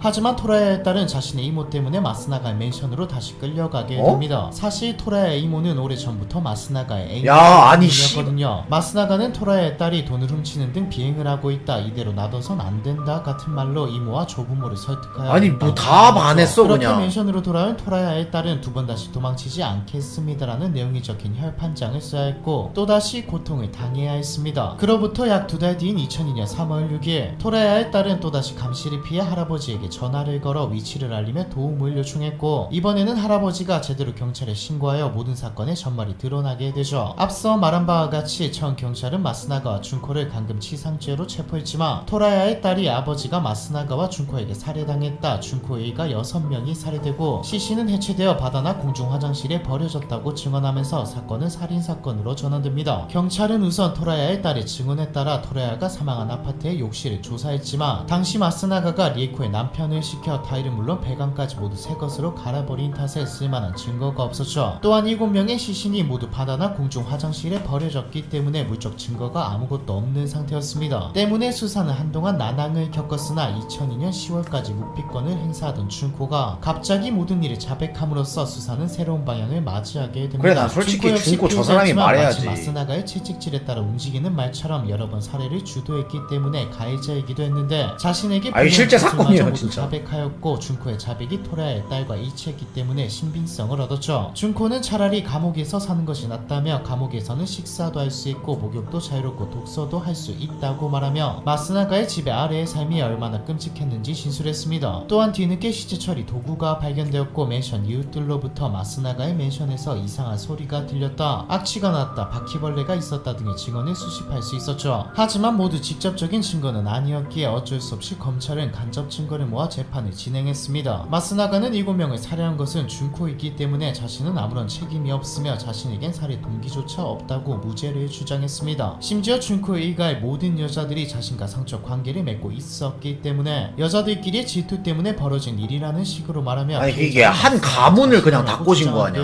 마스나가는 이 말에 죄책감도 없이 앞뒤가 맞지 않는 어설픈 논리의 궤변을 그럴듯하게 늘어놓았는데 전문가들은 이를 두고 전형적인 사이코패스의 언변이라 판단했습니다. 한편 토라야의 딸은 화상회의 방식으로 재판에 참여하여 자신에게는 마스나가나 준코 모두 악마로 보였고 두 사람 모두 사형되길 바란다고 강력하게 말했죠. 시간이 흘러 2005년 9월 28일에 1심 결과가 나오는데 당시 재판부는 마스나가와 준코에게 사형 판결을 선고했습니다. 준코는 이 사형 판결을 받아들일 생각이었지만 변호인은 준코가 마스나가의 피해자이며 마스나가에게 정신적 신체적인 지배를 당한 상태에서 범죄를 저질렀기 때문에 준코와 마스나가가 같은 처벌을 받는 것은 부당하다고 생각했죠. 이에 따라 준코는 결국 항소심을 받아 사형에서 무기징역으로 감형되었고 현재까지 무기징역으로 수감 중입니다. 마스나가는 끝까지 무죄를 주장하며 대법원 상고심까지 갔으나 결국 2011년 12월 12일 사형 판결이 확정되었고요. 토라야의 딸은 비록 범죄에 가담하기는 했으나 불가항력이었다는 점이 참작되어 처벌을 면했고 2011년 이후로는 아무런 소식이 없는 상태입니다. 마스나가와 준코의 두 아들은 사건 이후 보육원에서 살게 되었는데 그중 첫째 아들은 학교에서 만난 여성과 결혼도 하고 마스나가의 아들이라는 유튜브 계정을 운영하며 비교적 평범하게 살아가고 있는 듯 보이죠. 최근 다른 주제들 중에서도 제일 역겨웠던 사건 기타 큐슈 감금 살인 사건에 대한 이야기, 이번 편은 여기까지입니다.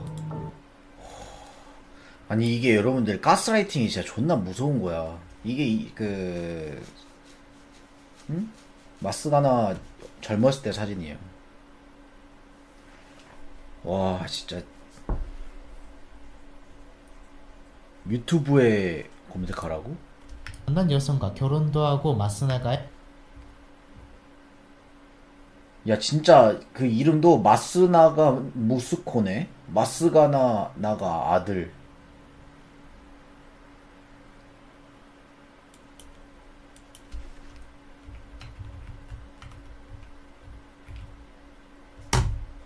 마스나가 무스코. 진짜 아직도 있어요. はいどうも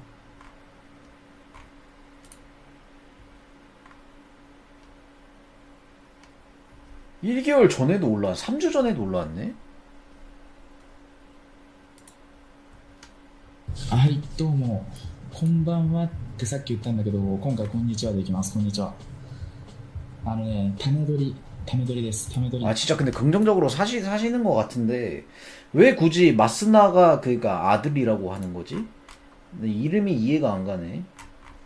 4問目になるんだけどまあね、結構話したいことってネタが尽きなくて、ネタ帳的なやつがね、ちょこっとあるんだけど、これについてこう話したいとかね、書き留めるやつがあるんだけど、それがなんか結構埋まっちゃって、なんかどれから話そうっていう感じだったんだけど、まあ、大体なんかこう一回ね、こう時間見つけて、よし、今日撮れるよってなったら、大体4本分ぐらい最近撮るようにしてるんだけどね。それもなった。 근데 그냥 자기 일상 얘기하는 것 같아요. 이문주는 어땠나? はい、どうもこんばんは。ということでね、今日撮っていく動画の内容についてなんですけど、まあなんだろう、こう、結構あれかな、仕事とか、まあプライベートももちろんそうだけど、に関係することになる。 인기 순위 1위 댓글 보죠.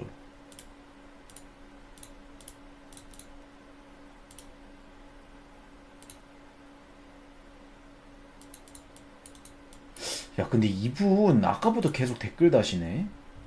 100개 이상의 댓글. 인기 댓글 작성자.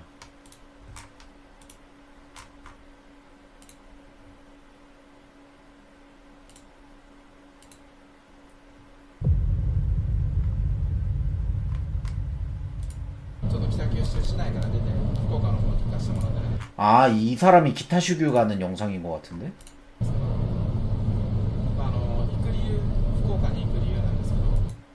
入って受付をして、面会の順番待ちっていう形だった。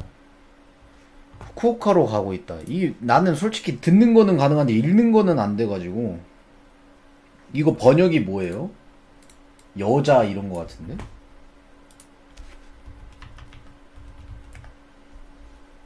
한국어.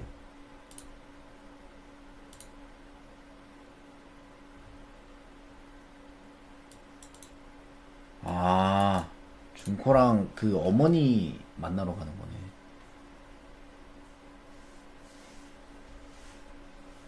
거네. 묘 갔다가 온 거네.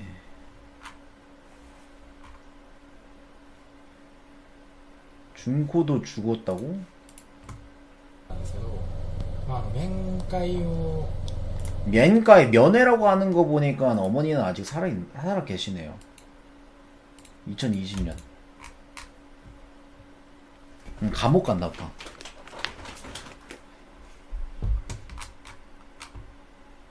언급된 인물 마스가나 후토시.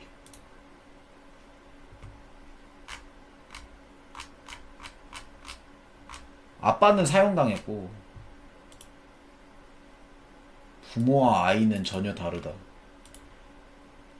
근데 나는 그런 거를 호소하는 걸 수도 있어. 아들도 어떻게 보면은 연자제 이런 게 일본은 심하니까 그거 좀 호소하려고 이런 거를 쓰는 걸 수도 있어.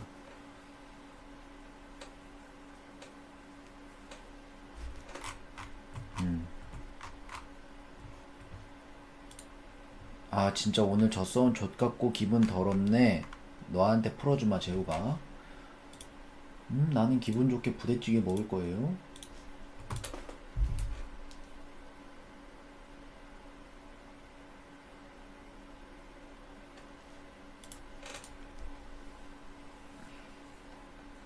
몇 분 거리냐고 부대찌개? 잠깐만요.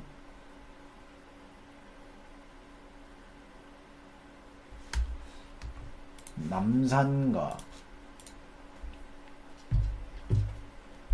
빨리 가자. 아, 전 좀 구워야지.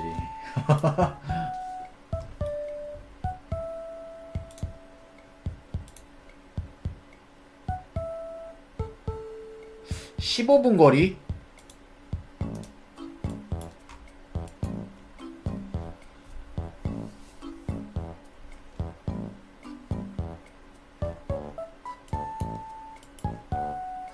직선으로 찍고 15분 이지랄. 아, 존나게 따지네 그냥. 13분.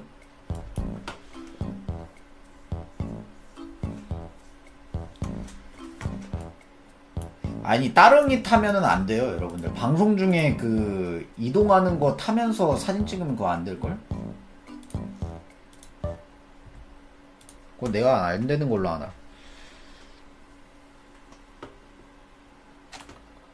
아니 그게 아니라 그 뭐 이동하는 걸로 저거 하면 안 된다고 들었는데. 채팅 안 보면 돼. 야 내가 습관이 채팅 읽는 건데 안 볼 수가 없지. 님들 막 그러면 막 웃기려고 발악할 거 아니야. 채팅 봤다 신고 이지를 할 거 아니야. 다 알고 있어요. 다 알고 있어.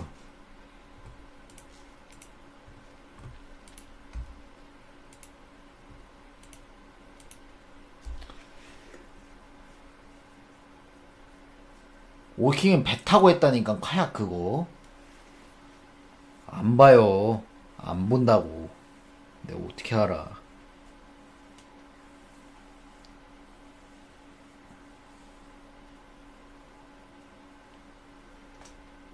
폰 충전 몇 %냐고? 뭐야 왜 충전기가 안 꽂아있냐?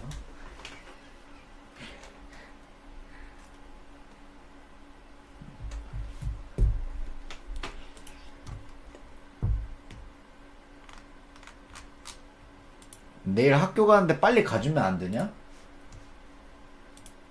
아니요.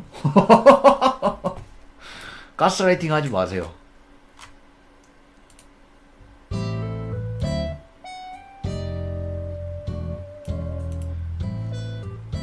여러분들 오늘 사건으로 느꼈죠. 가스라이팅이 진짜 엄청 무서운 거예요. 그러니까 뭐 그런 뭐라고 하지, 이런 한국 문화 중에 누칼렵 있잖아. 그런 거 하지 마세요. 자기가 다 유도해놓고 너가 했잖아. 너가 실행한 거잖아. 이거는 안 좋아 보입니다. 알겠죠?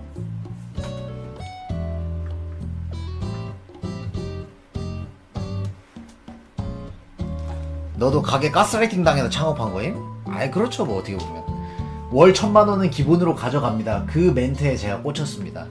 물론 여러분들은 내가 병신으로 보일지 모르지만 잘하더라고요.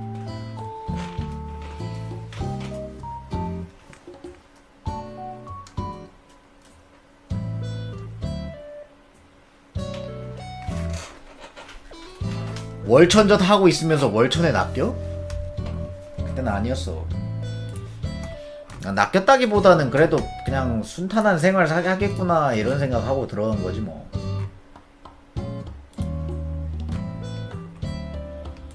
방접은 진짜 가스라이팅 당한 거 맞는데 악질한테.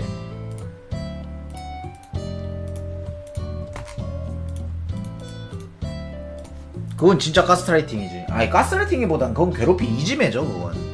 씹새끼들 방송 못하게 막 부캐까지 들어와가지고 나 방송 못하게 방해해놓고.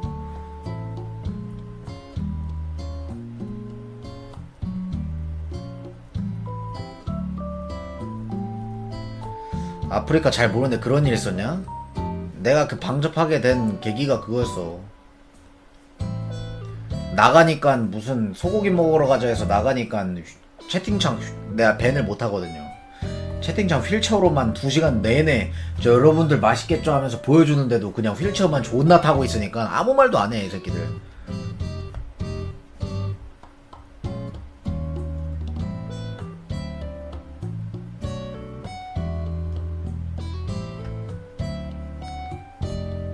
안 그랬는데 또 네가 보고 와 그러면은. 근데 내가 뭐 여기 치즈직에서 방송 키자마자 닉변하지 마라 너. 한 명이 재호가 나 그 당시에 휠체어 탔는데 그땐 재밌었다 뭐 이런 식으로 말하더라고. 너 건덕지 잡히면 넌 바로 연구배냐. 너 잡히기만 해봐.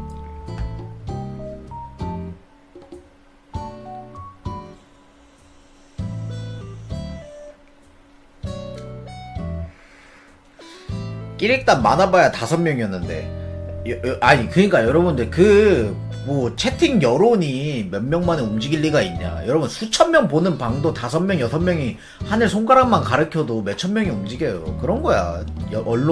언론이 그래서 무서운 거고.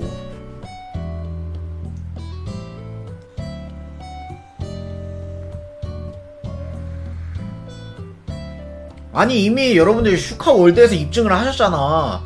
단 0.03%가 움직였다고 여론을. 아니 그거 보면서 느껴지는 것도 없어? 진짜 이 여론 조작 이런 막 하는 게 쉽다니까. 슈카랑 재웅님이 같아요? 다르지만 여론 조작이라는 걸로 묶어서 말할 수 있잖아요. 아이 진짜 너무하네 뭐.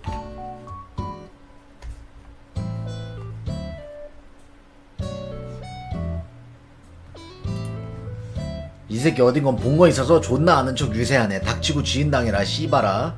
아니 나도 이제 뇌가 있고 나도 생각을 하고 사고 방식을 가지고 있다고.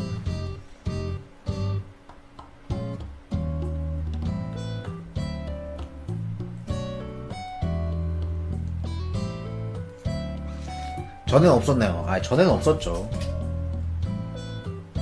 근데 요즘은 그런 걸 안 당하는 게 이것도 어떻게 보면 과대 망상증인데 지금 채팅창에서도 단톡 옆에 틀어놓고 이렇게 합시다 저렇게 합시다 막 하고 있을 것 같아. 존나 족같아 그냥. 이게 한번 피해망상 생기면 그런 식으로 생각해요.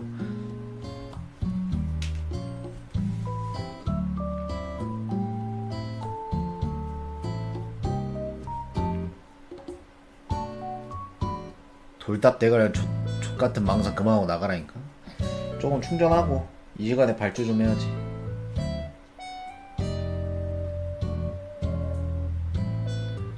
무슨 컨트롤 타워가 있고 거기서 실시간으로 지령 주는 줄 알겠네. 실제 케이스로도 있었잖아. 디스코드에 재욱이가 열지 않는 재욱이 팬미팅 연니다 하니까 거기 열댓 명 참가해가지고 가게 쳐들어왔잖아. 그래도 안 믿겨져? 아니 그런 게 이미 나는 사사건건 케이스로 다 있으니까 내가 의심을 하는 거지. 지금 뭐 그래서 내가 안 했는데 라고 하는 그 당신도 지금 거기에 있는 걸로 내가 지금 이 사고회로가 돌아간다니까. 간부급은 되냐 거기서? 막 이렇게 생각한다니까. 물론 그렇게 생각하면 안 되지만.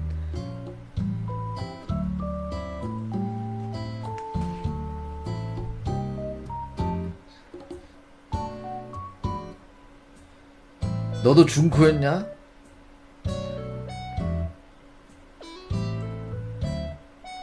시청자 보고 존나 뭐라 하네. 신고함. 저 신고도 씨발 말도 안 된다. 그냥 채팅창에 신고를 놔둔다는 것도.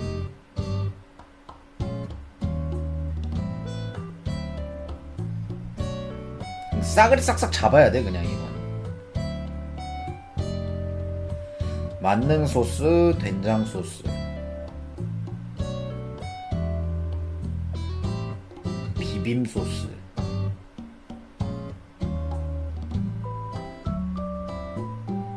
만능 소스?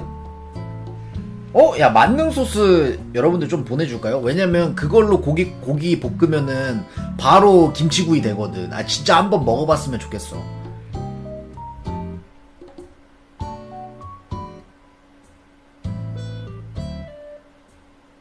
아니야 참소스가 아니에요. 그거 빨간 소스야.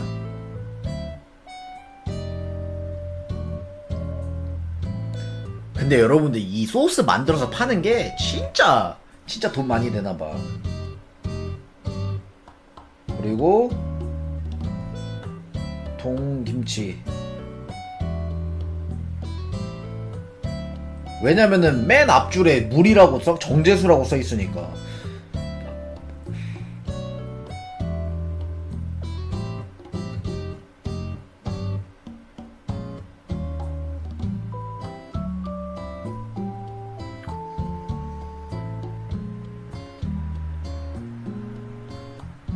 난 그리고 추석날에 우리 주변 가게 다 쉬었으면 좋겠어. 나만 장사되게. 난 이번엔 절대 안 쉰다.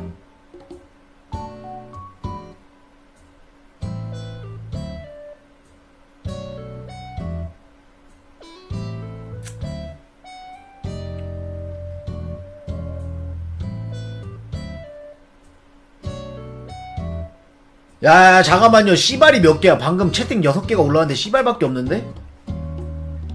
그만하세요. 욕하지 마세요.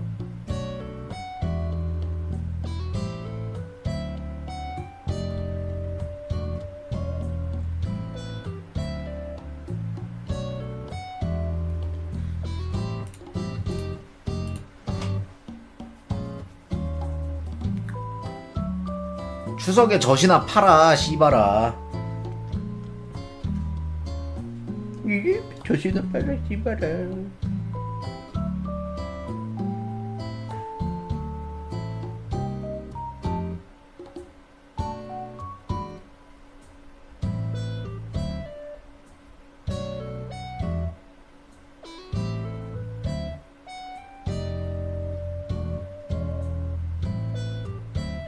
뭐야, 왜 은행 망가졌냐? 송금은 되겠지?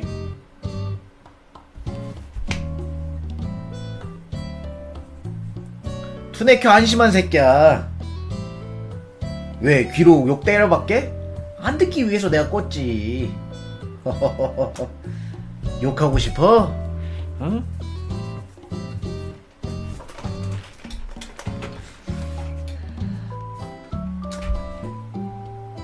아, 홍준표 태물님 반갑습니다. 장사 잘 된다고 존나 거만해졌는데 오늘 80 했다고 뭘 장사가 잘 돼. 존나 너무하네. 장사 안 됐어 오늘. 자, 나가자. 아이고. 부대찌개 야무지게 먹어야지.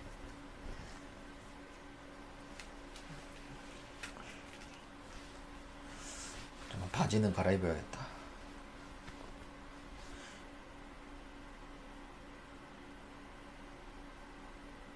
아니, 라면 사리는 2개는 좀 에바고 하나는 넣어야지. 충전 다 됐나요? 네요. 자, 카드 좀 찾고. 카드. 뭘 사람이 동그라미야. 야, 이거 뭐야? 임산부야? 여기 왜 이렇게 너덜너덜하냐?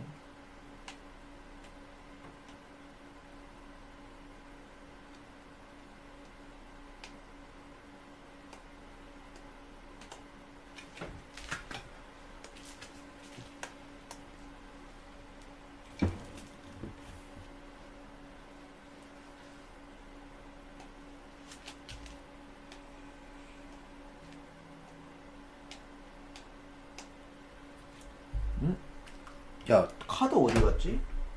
아이씨, 조명 꺼져가지고 씨발 찾기도 어렵네.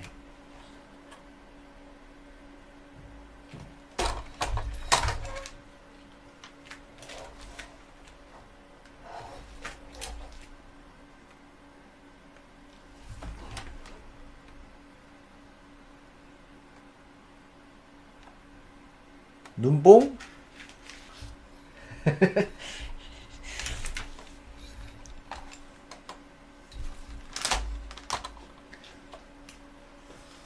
아니, 카드가 안 보이냐 왜?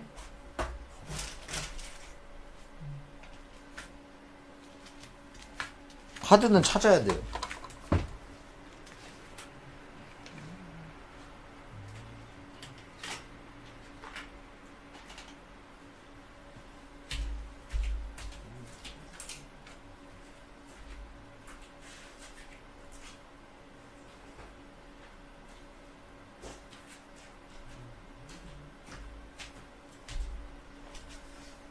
자,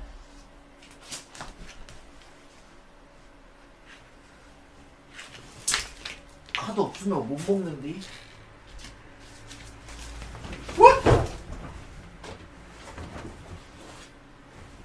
저기 있다.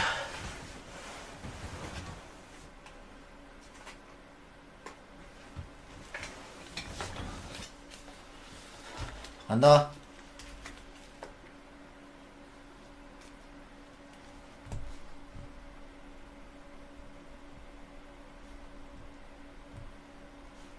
꺼져?